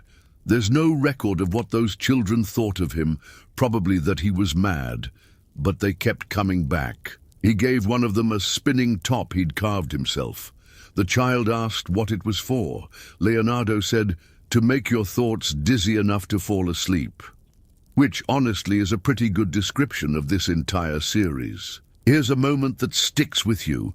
Late at night, the room empty, Leonardo stands by the window, holding one of his smallest gliders. He balances it on 2 fingers, then gently lets it go. It catches the air and falls silently. He watches it, not disappointed, not triumphant, just interested. That's the tone of his life. Not drama, not glory, just curiosity, played in 1,000 quiet keys. So you sit with him, watching glue dry, listening to the laundry drip, waiting for the next sketch. He doesn't speak. He doesn't need to. You're both listening to the same thing, the slow, rhythmic flutter of an idea learning how to fly. And in the corner of the room, pinned to the wall, is a note that reads, "Study the bat, fly like silence." The city is quieter now. Dawn hasn't broken, but the air feels damp and clean, like the streets have just been rinsed in cool water. You follow Leonardo through a narrow alley that opens onto a still canal. It reflects the torchlight like glass. He stops, squints into the reflection, then pulls out a notebook. Not the clean one, the old one. The one with dried fish scales stuck to the spine and something suspiciously like oil-stained fingerprints across the back. He sits on a stone ledge, legs folded, and begins to sketch a bird drinking from the water. But this isn't casual observation. His eyes flick back and forth, measuring the angle of the neck, the shift of feathers, the ripple patterns around the beak. Then he writes, "The neck must act like a siphon. Study further in dead specimen." That part's already waiting for him back at the studio. In a jar. Leonardo kept jars. Of course he did, dozens of them, some filled with organs, others with eyeballs, or bits of tissue preserved in honey or oil or whatever else he could find. Some were labeled, most weren't, but he always knew which was which. Today's boring history for sleep smells faintly of rosemary and formaldehyde. One of the jars contains the eye of an old man who died smiling, the same man from section 2. Leonardo had taken special care with it. He sliced it open gently, carefully removing the lens.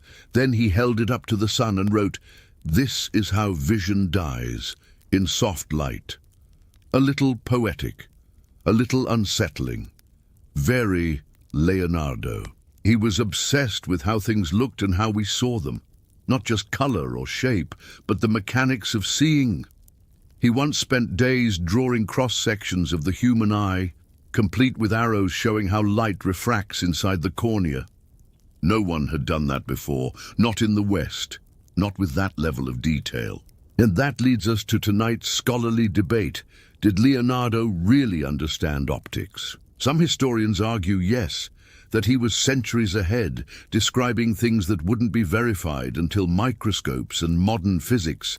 Others claim he misunderstood some basics, confusing reflection with refraction, for instance, but still managed to land remarkably close to the truth by sheer force of observation. And maybe both are true. Leonardo didn't always care about being right. He cared about seeing more. That's why he sketched canals, not just for city planning or water movement, though he did those too, but for the way water curved around obstacles. He'd lean over the edge of a stone bridge and watch the current split and rejoin, murmuring to himself, like veins, like thought. He once compared a river to a soul, said it carves a path not by force, but by patience. He wasn't trying to be mystical. That was just how his brain worked. Everything connected to everything. Water to blood, eyes to glass, birds to dreams. Which brings us back to the bird. Later that day, Leonardo dissected it, not with cruelty but reverence. He opened the wings carefully, counted the feathers, noted the hollow bones. Then he added a line to his notebook. "The creature does not know it is an equation." That's your strange moment for tonight. A bird as an equation. He didn't speak much while he worked, but he hummed sometimes. Soft, tuneless things. Occasionally he'd recite parts of poems he remembered from his youth. Lines about light or silence or the color of summer rain. The apprentices were used to it. They swept around him like cautious wind, knowing not to interrupt. One of them, Matteo, once asked what the jars were for. Leonardo didn't answer, just pointed at his sketch of a tear duct and said, "Find this in the next subject." They never knew when he was joking. He had that kind of face. And while all of this was going on, kings were writing him letters. Popes wanted portraits, dukes wanted fortresses, but he ignored most of it, or pretended to forget. Once, while working on a pump design, he missed a dinner with the French ambassador. The excuse in his notebook? Water behaves strangely in narrow pipes. That was the actual note. Nothing else, just that. He got yelled at. He didn't care, because in that moment the pump mattered more than diplomacy. The jar of eyeballs mattered more than money, and the bird on the canal mattered more than status. He wasn't building a career. He was building a map of how everything works, and honestly, you're kind of glad he did. You're here now, in his quiet room again, watching him tilt a jar toward the candlelight. The liquid inside catches a faint glow. The preserved eye inside turns slightly with the motion of the oil. It looks like it's watching him back. Leonardo stares at it for a moment, then sighs, picks up his pen and writes, "All light enters. Some never leaves." He puts the jar down, reaches for another page. this one covered in sketches of tree roots overlapping with diagrams of arteries. He murmurs, "Similar structure, opposite function," then smiles like he's just told himself a joke no one else will get. And you sit still as the candle burns low, the room flickering with shadows, the jars lined up like patient ghosts on the shelf. Sleep is heavy behind your eyes now, but something keeps you awake a little longer. Maybe it's curiosity, or maybe it's just the quiet thrill of watching a man who never stopped wondering. Now you're in Rome.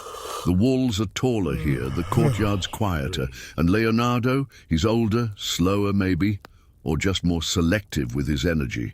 His beard has gone silver at the edges, and he wears gloves more often now to hide the tremor in his hands. But the notebooks haven't stopped. If anything, they've multiplied, piled like soft bricks around the room, filled with looping script and half-sketched obsessions. You find him pacing, not out of nerves but boredom. He's been summoned. Again, the Pope wants progress. The Vatican expects miracles. Leonardo shrugs, tears a page from his sketchbook and folds it into a paper bird. It glides for 2 seconds before crashing into a bust of St. Jerome. That earns a smile. This is the part of boring history for Sleep, where politics shows up and tries to ruin everything. Because while Leonardo da Vinci was a marvel, he was also inconvenient, too slow, too dreamy, too fond of rewriting blueprints instead of painting ceilings. You see, Pope Leo X had hired him not just as an artist, but as a kind of miracle man. He wanted weapons, canals, a new way to preserve food maybe, and also portraits, naturally. But Leonardo spent most of his time dissecting frogs and drawing oddly elaborate door hinges. The Pope reportedly called him a man who starts many things and finishes none. He wasn't entirely wrong. Leonardo had been given rooms in the Vatican itself, a rare privilege, but instead of turning out masterworks, he turned the space into a quiet workshop full of springs, bones, pulleys, and half-built musical instruments. One visitor wrote that the place smelled of boiled horse tendons and dust, not quite the sacred ambience they were expecting. One day, while officials waited for a design proposal, Leonardo was in the garden drawing shadows cast by fig leaves. He believed the key to understanding human form was hidden in the way light moved across anything. A leaf, a stone, a hand raised against the sun, but try explaining that to a cardinal, And here's tonight's strange detail. Leonardo once designed a mechanical lion that could walk forward and open its chest to reveal a bouquet of lilies. He actually built it. It walked down a hall, creaked open, and everyone clapped. Then someone asked what else it could do. He said, "It did what it was meant to." That was his answer. No follow-up. Which brings us to the mystery. Why didn't Leonardo care more about his reputation? He wasn't obscure. Everyone knew his name. But he rarely sought glory. He didn't publish. He left commissions unfinished. He wandered off projects, ignored patrons, disappeared for months. There's a theory that he saw his own fame as a distraction, that he believed true genius should remain in motion, unfinished, untied. Some say he was a perfectionist. Others say he was just bored easily. But the notebooks tell a deeper story. They aren't grand or polished. They're messy, obsessive, human. And that, more than any sculpture or portrait, might be the closest thing to his real self. Tonight he's sketching again. Not a weapon, not a painting, just the inside of a walnut shell, the way it curls, the ridges. He writes, "This may be similar to the human skull." And then below it, or not, but still worth knowing. Outside, bells toll. Some meeting he's late for, no doubt. He doesn't flinch, just dips his quill again. One of his assistants enters, reminds him the bishop is waiting. Leonardo nods, then asks, "What do you think the inside of a bat's ear looks like?" The assistant blinks, mutters something about decorum. Leonardo laughs, gets up, and goes anyway. But you can see his mind still spinning in that bat ear. There's no peace in his head, only hunger, not for food or power, but for how. How everything fits. Even near the end of his life in France, he kept sketching. He carried notebooks with him to the king's court. When his hands got too shaky to draw, he dictated thoughts to students. One of them once caught him whispering to himself, "The motion of the clouds. Do not forget the motion of the clouds." And he didn't. Even in those final pages, his handwriting breaking apart, you can still read wonder. Notes on geometry, anatomy, the curl of a fern. He died quietly, in a bed beside a window. Some say the King of France held his hand. Maybe. Or maybe that's just a lovely story. Either way, the notebooks remained. Thousands of pages. Drawings of water spirals, laughter lines, horse legs, baby skulls, gearboxes, siege maps, stomach linings, candle flames, feathers, dreams, and sadness. All folded inside books that were never meant for shelves. And tonight, you got to step into them. One by one, quietly, slowly, the way Leonardo would have wanted. You close the last notebook, the candle now almost out, and sit for a while in the hush of the room. No applause, no gold frame, just the soft breath of sleep creeping up behind your eyes.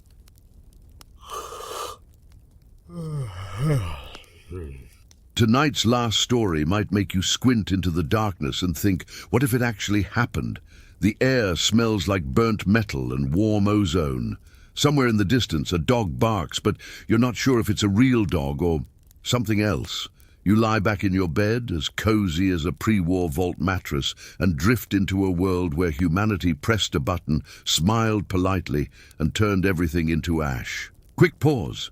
If you enjoy these sleepy stories, a like and sub go a long way, but only if you really mean it. Also, let me know in the comments where you're listening from and what time it is there. Now, let's walk slowly into the weirdest, calmest apocalypse you've never lived through. You see, in the world of Fallout, history split off from ours sometime after the Second World War, but instead of disco and the internet, they stuck with vacuum tubes, fission-powered cars and hairstyles that defy physics. It's like the 1950s decided to stick around forever, had a bunch of angry kids, and then got obliterated in a firestorm of radiation. That's what makes this a perfect tale for boring history for sleep, because it is history, sort of, just not ours. The bombs fell on October 23rd, 2077. No warning. Well, some warning, but not enough to cancel your morning cereal. The entire globe lit up like a malfunctioning Christmas tree, and within 2 hours, the old world ended. The United States, China, Europe, everything. Now here's the first odd bit. Despite being on the brink of extinction, people still went to work that morning. Coffee was brewed, neckties were adjusted. A man in Kansas reportedly kept mowing his lawn. That's canon, by the way. History for sleep has never been this delightfully absurd. What followed was silence, then screams, then silence again. The Great War, as they call it, lasted less than 3 hours, shorter than a bad date. But the aftermath, that would stretch for centuries. Nuclear firestorm aside, the really interesting part is what survived. Not cities, not governments, not even the concept of daylight savings. But cockroaches, oh, absolutely. And Brahmin, those are two-headed cows. Don't ask. Here's your historical fact for the section. Fallout's version of the United States was deeply rooted in a bizarre mix of hyper-patriotism and corporate feudalism. Think Red Scare, but with laser pistols. The American dream was sold in cans, bottled in sugar bombs, and broadcast through smiling mascots who probably watched you through the television. And Vault-Tec. We'll get to them properly in Section 2, but for now, just know this. They weren't trying to save humanity. They were running science experiments underground while the sky melted. The cultural style? Stuck in time. A retro-futuristic 1950s aesthetic where computers were the size of filing cabinets and somehow people still used rotary phones. It's one of the quirks that makes this such boring history. No internet, no emojis, just death bots and swing music. Now here's the bizarre fringe detail. There was a line of Nuka-Cola called Quantum that literally glows due to radioactive isotopes. People drank it. For fun. It still exists, and in the Fallout world, you can sometimes find old vending machines still humming gently in the dark, like they're waiting for someone to come back and grab a soda. But no one does. Not anymore. Here's the scholarly mystery. Who launched the first nuke? To this day, there's no official answer. China and the US blamed each other naturally. But some theories suggest rogue AI, secret megacorporations, or even preemptive Vault-Tec sabotage. One version even hints that it was all intentional, part of a grim plan to restart humanity. Comforting, right? And yet, despite the chaos, people still wrote in journals. There are holotapes scattered across the wasteland, preserving the mundane thoughts of folks who thought their morning errands mattered. Need to buy soap? Call Mom. Don't forget the cat food. Those notes survive longer than the people who wrote them. That's history for sleep, Fallout Edition. By nightfall, on that October day, cities had turned into shadows. Forests were ablaze, oceans boiled in some places, and the last TV broadcast was probably a weather update no one would ever see. And still, somewhere underground in little blue jumpsuits, humanity blinked against the sterile lights of the vaults, unaware that the surface they once knew now looked like a charcoal sketch, drawn by a very drunk god. So that's how the world ended, quietly, but also loudly. At 9:47 a.m., you wake up underground. Fluorescent lights hum overhead, and the walls are too clean to trust. The floor feels like hospital tile, but colder, like it's trying to remind you you're not home. And somewhere in the distance, a soft voice plays on a loop, welcoming you to your safe and secure future. Welcome to Vault-Tec. Please ignore the smell of recycled air. This is where our boring history for sleep drifts deeper, into the bunkered belly of corporate optimism and mandatory smiling.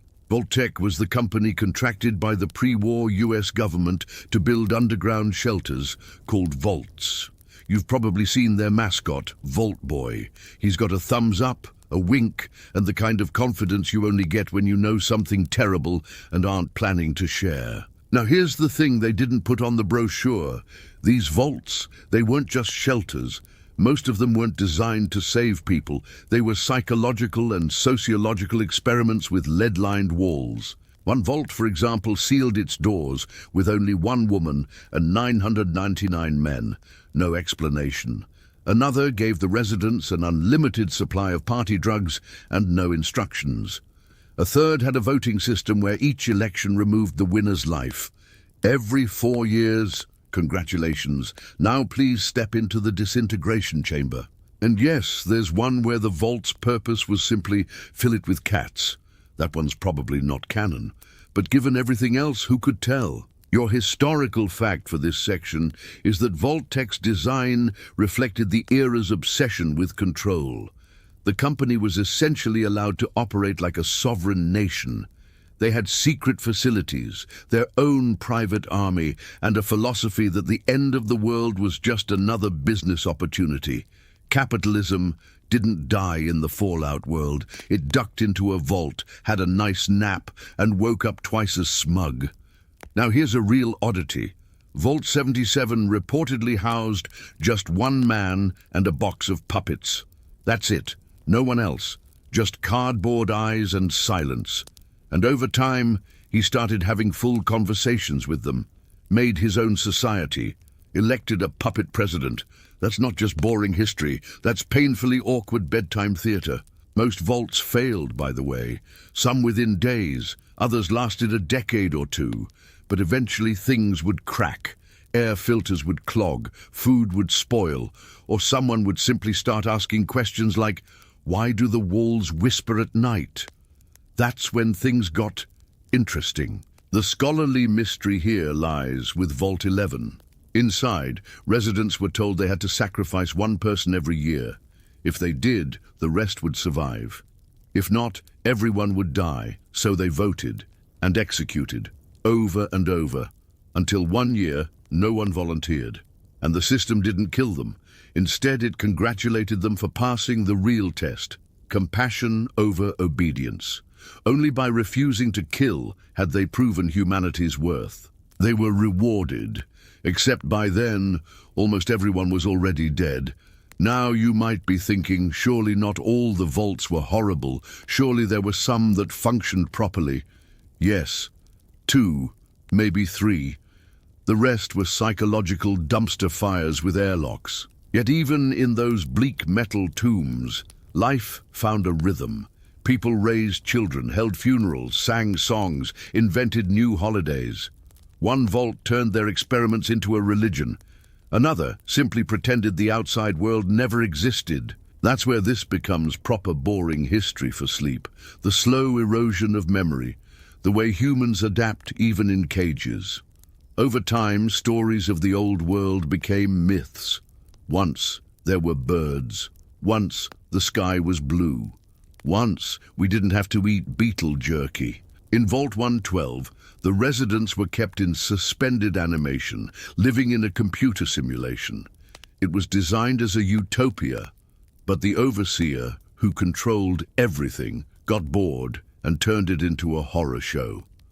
People were trapped in endless nightmares, all while their bodies aged slowly in pods. He called it research. But let's pull back for a second.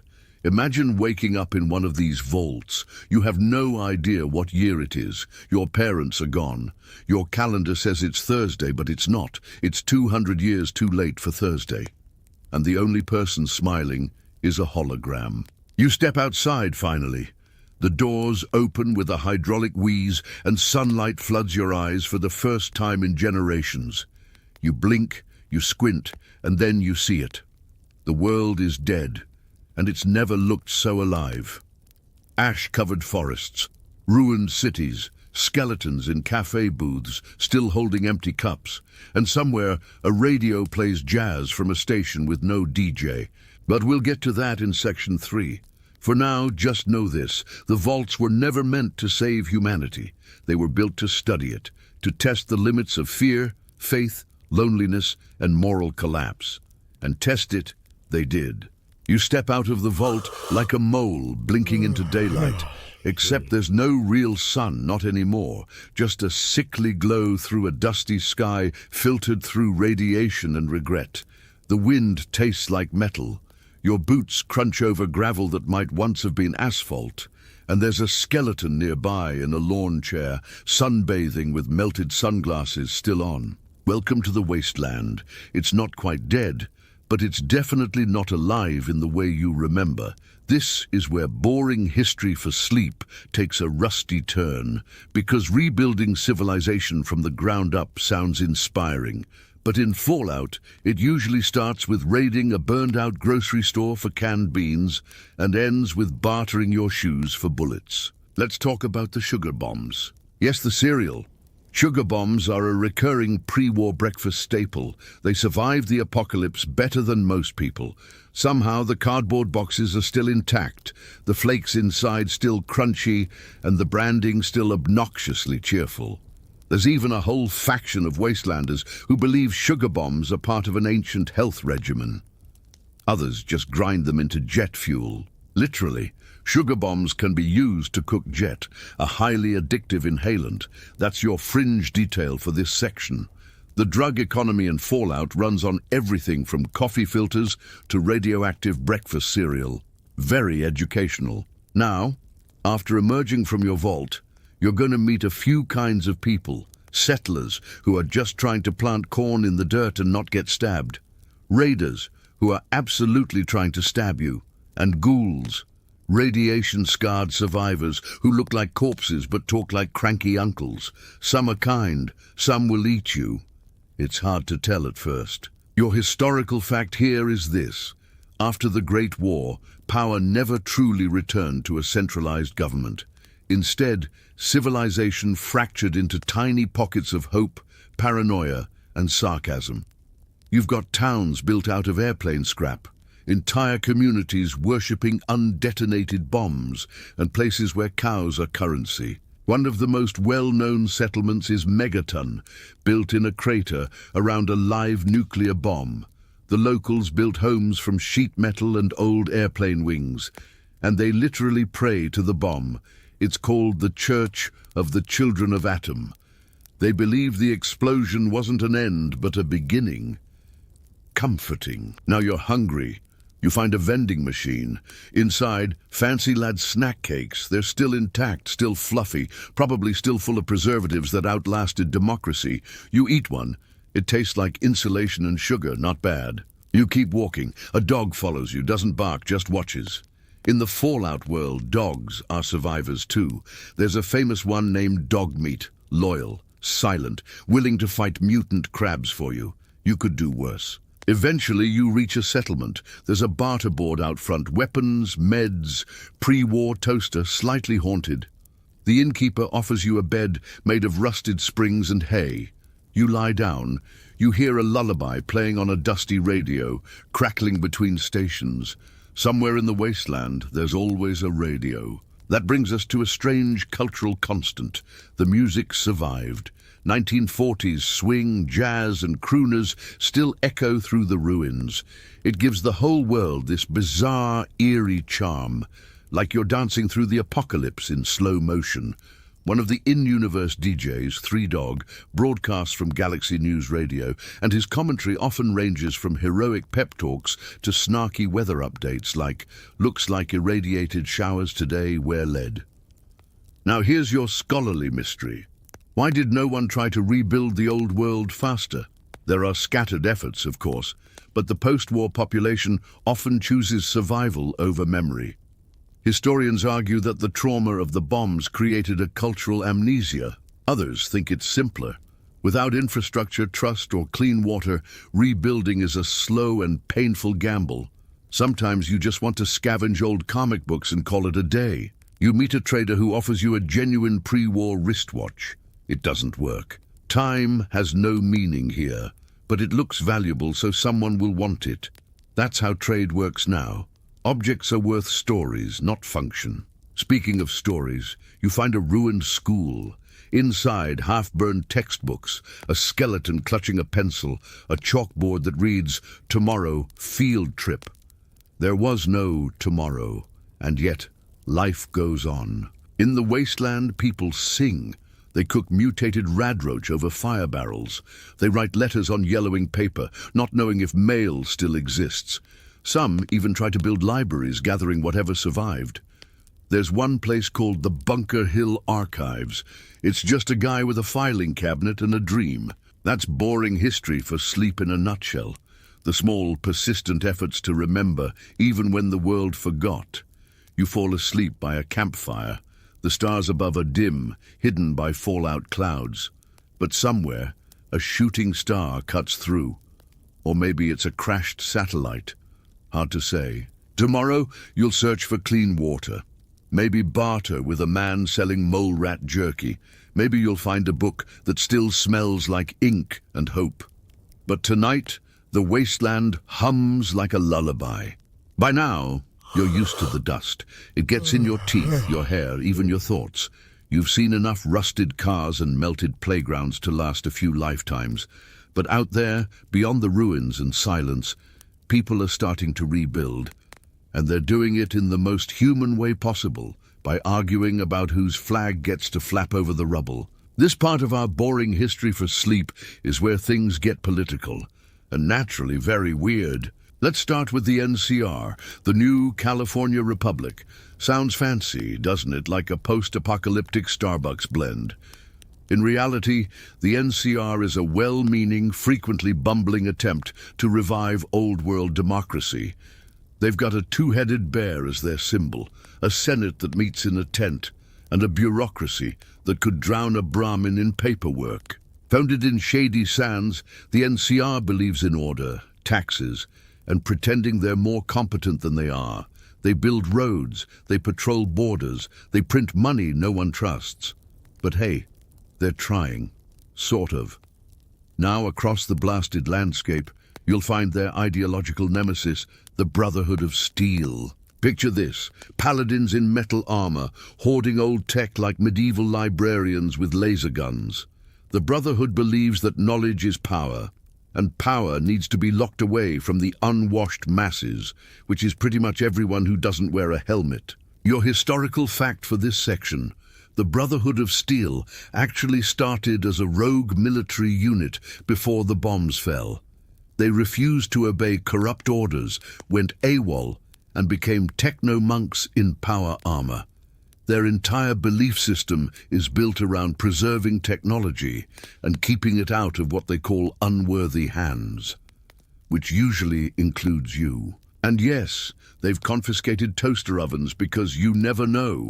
Here's your fringe detail. One member of the Brotherhood became obsessed with a pre-war toaster. He was convinced it was a sentient death machine. He wasn't wrong. The toaster, when activated, literally said, "I will burn the world clean." Charming little appliance. Now let's throw in a wild card, the robot with the flag. His name is Liberty Prime. Picture a 3-story iron colossus that spouts patriotic one-liners while launching nukes at communists. No, really. His catchphrases include, "Communism is a temporary setback on the road to freedom, and democracy is non-negotiable." He once drop-kicked a tank. As far as mascots go, he makes Uncle Sam look like a librarian. Liberty Prime was built before the war, but never activated. Eventually, the Brotherhood found him, fixed him up, and let him loose. He now functions as a walking war crime with a loudspeaker. History for sleep, meet firepower for democracy. Of course, politics in the Fallout universe aren't limited to just those two sides. There's Caesar's Legion, a brutal Roman-inspired slaver empire led by a former classics professor who read too much Nietzsche and not enough Mr. Rogers. They crucify dissenters, wear football pads as armor, and believe the only good negotiation is a swift decapitation. It's history, all right, just not the kind they put in textbooks. You might be wondering, how does the average wastelander pick a side? Usually they don't. They just try to survive between checkpoints, taxes, and spontaneous firefights. Most settlements see the factions as distractions. Who's ruling the ruins this week? They ask. Then they go back to patching holes in their walls with sheet metal and optimism. Now here's the scholarly mystery. Who's actually right? The NCR talks about law and order, but they're bloated and corrupt. The Brotherhood wants safety through secrecy. Caesar's Legion promises stability through fear. And Liberty Prime? He just wants to punch communists into the stratosphere. Each faction reflects a piece of what the old world used to be, distorted through radiation and wishful thinking. That's the heart of this boring history. In a world where everything collapsed, everyone tries to rebuild it in their own image, even if that image includes flamethrowers and propaganda leaflets. Let's not forget the Minutemen either. A scrappy band of volunteers with hats too big and plans too vague. They pop up when trouble brews, then vanish into smoke and promises, like if Paul Revere had ADHD and a laser musket. Sometimes you just want someone to show up and not ask for allegiance. That's where the scavengers and wanderers come in, the traders, the mercs, the oddballs with stories that might be true. One guy claims he was raised by radstags. Another swears he saw a flying saucer crash into a Braxo billboard. He has the dented hubcap to prove it. Still, for all the clashing ideologies, you notice something strange. Across all these factions, there are still schools, markets, radios playing the same 2 songs on loop. People fall in love, they raise kids, they mourn losses. Even after nuclear fire, the old rituals return. And here's your final odd detail for this section. In some areas, people have started growing fruit again. It's blue, it glows, and it might be sentient, but it is technically edible. So you sit on a ridge, watch the sunset behind a ruined skyline. A flag flaps on a broken antenna. You're not sure which faction put it there. Maybe it doesn't matter. Maybe, in the end, history is just a cycle of people arguing over what shade of rust the future should be. The wind carries a soft voice from a distant loudspeaker. Freedom is the sovereign right of every American. Liberty Prime stomps past you, and somehow you're comforted. The wasteland's quiet tonight, but you know better than to trust it. Out here under the blinking sky, everything with a pulse, or something close to it, is watching. And some of them used to be human. Kind of. This stretch of boring history for sleep introduces you to the worst roommates humanity never asked for. They range from tragically mutated giants to androids having existential crises. So pull your blanket tighter, keep your limbs inside the bedroll, and let's talk about the neighbors. We'll start with the super mutants. They're big, they're green, they smell like gym socks boiled in despair. And they weren't born that way, they were made. The transformation comes courtesy of the Forced Evolutionary Virus, or FEV. Sounds scientific, right? It was designed as a military experiment before the bombs fell, a way to make better soldiers, stronger, smarter, bulletproof. Except the results were wildly inconsistent. Instead of super soldiers, they got a walking wall of meat with the vocabulary of a drunk toddler and a fondness for sledgehammers. Your historical fact. The first super mutants were created in a facility called the Mariposa Military Base. The intention was to build a new race to inherit the Earth. Instead, they mostly inherited each other's bad habits and a tendency to yell the word meat at strangers. Still, not all of them are mindless brutes. Some retain intelligence, speech, even manners. There's a super mutant named Fawkes who enjoys books and long walks through radioactive sludge. He's proof that history doesn't always follow the blueprint. Now the fringe detail.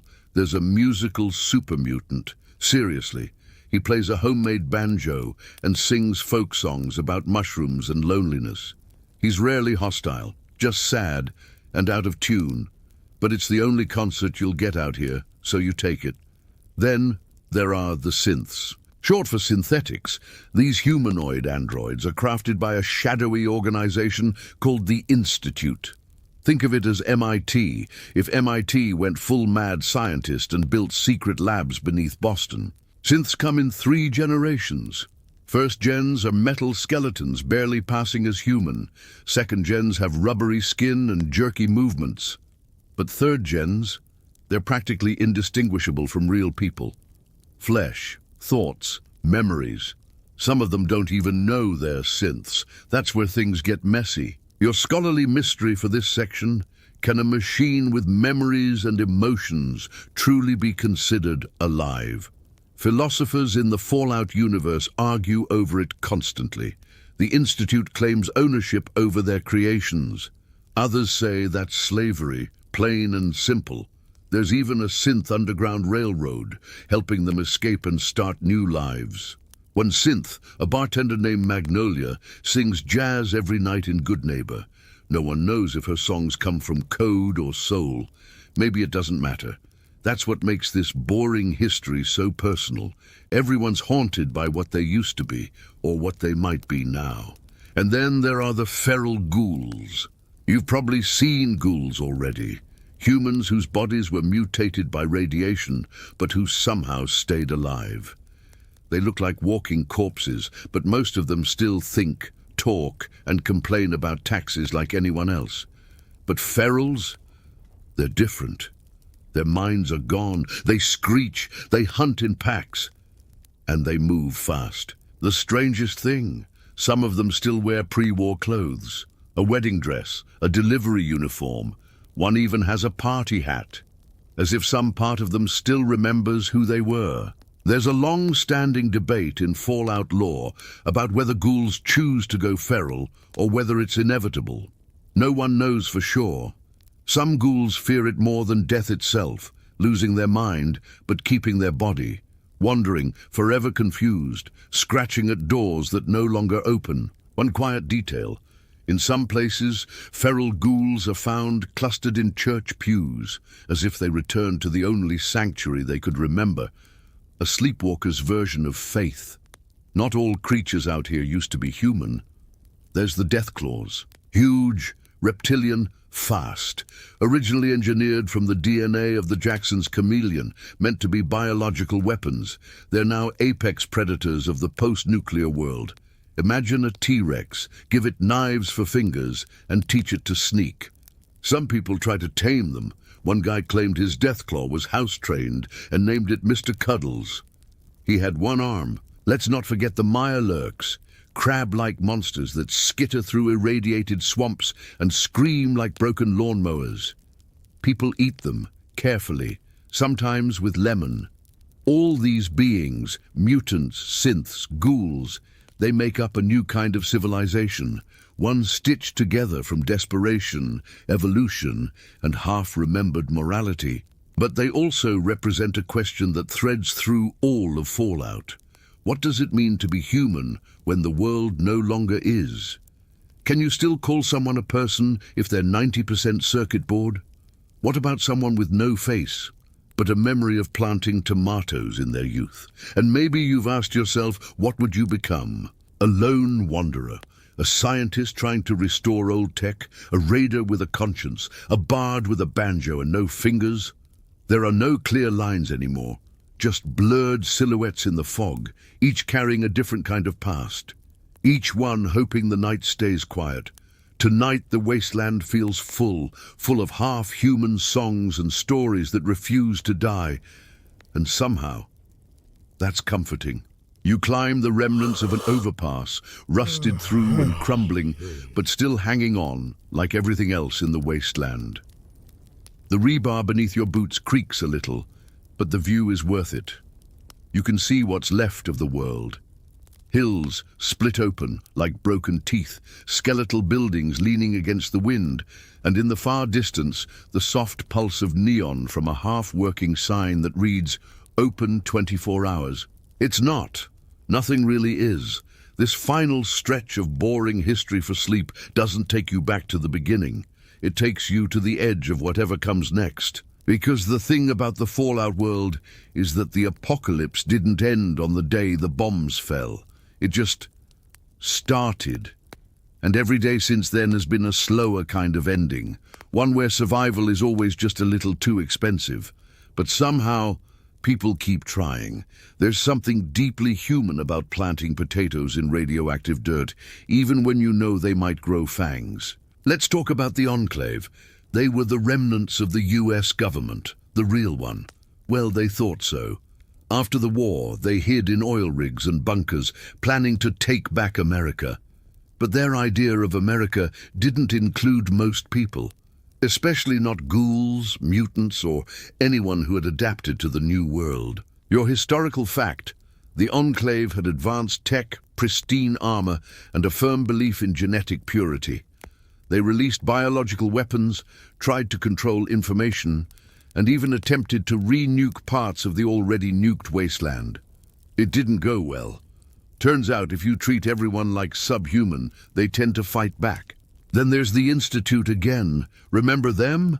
Deep below the ruins of MIT, they continued their work, but the outside world saw them as boogeymen, kidnappers, replacers.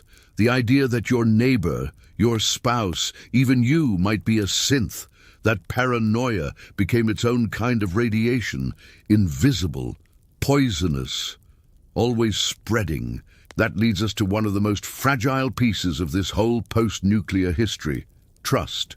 In a world full of imposters, mutants, and shadows of the past, trust is the rarest currency. People shoot first, then ask if you're real. And honestly, it's not a bad policy. Here's your fringe detail. There's a man named Brian Wilkes, a child survivor in the town of Greyditch, whose family was attacked by giant fire-breathing ants. He hides in a shack, talks to himself, still believes someone will come rescue him and take him to baseball practice. No one ever does, but you might. Fallout's wasteland is full of little heartbreaks like that. Someone leaves a note on a fridge, "Gone to look for Dad, back soon." It's been 200 years, the fridge still hums. Yet through it all, there's music. Remember that radio station from earlier? It's still playing, somehow. A crackling rendition of Maybe drifts through the air. The lyrics hit different when the sky's the color of ash.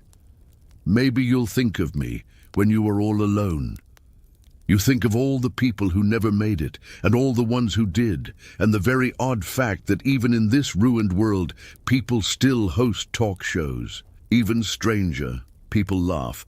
That's the scholarly mystery to end on. Why hasn't humanity died off entirely in fallout? Biologically, we shouldn't be here. The water is toxic. The food glows. The sky burns on Tuesdays, but we're still here. Maybe it's the stubbornness. Maybe it's the roaches. Maybe it's something else. The apocalypse came, and people threw on some duct tape, made a sandwich and kept going. You descend the ruined freeway. A caravan passes you by. Someone waves. A child laughs. Someone offers you a half-melted bottle cap as change. In the distance, you hear something strange. Birdsong, not a radio, not a malfunctioning speaker. A real bird. Somehow, you stop. You listen. It's probably not a synth bird. Probably. And in that moment, high above the ruins, you realize something strange. This place is still changing, still alive in its own broken way, and maybe, just maybe, the end isn't coming again.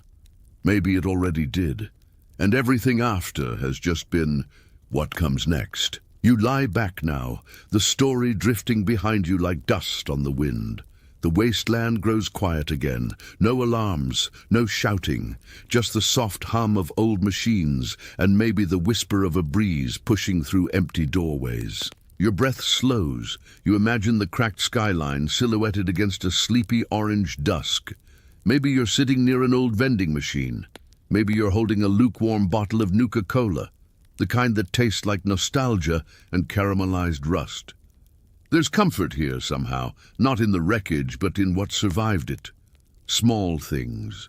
A music box still playing, a child's drawing taped to a fridge, a radio voice humming in the dark, not knowing if anyone is listening. In the end, the history of the fallout world isn't about the bombs. It's about the people who walked out of the fire and built something, anything, with what was left. You've wandered through ruins and memory, over crumbling roads and through the ashes of old ambition. And you're still standing. Let that thought sink in like warm sleep, that even in the loneliest places there's a spark that keeps going, a story, a song, a silly robot with a flag. So close your eyes now. Let the world go quiet. Let the steel doors close, just for a while. You're safe here, in your own little vault, far from the noise and chaos of history. Tomorrow will come, but for now, there's only calm. Soft shadows, still air, and a long stretch of silence waiting just for you. Sweet dreams.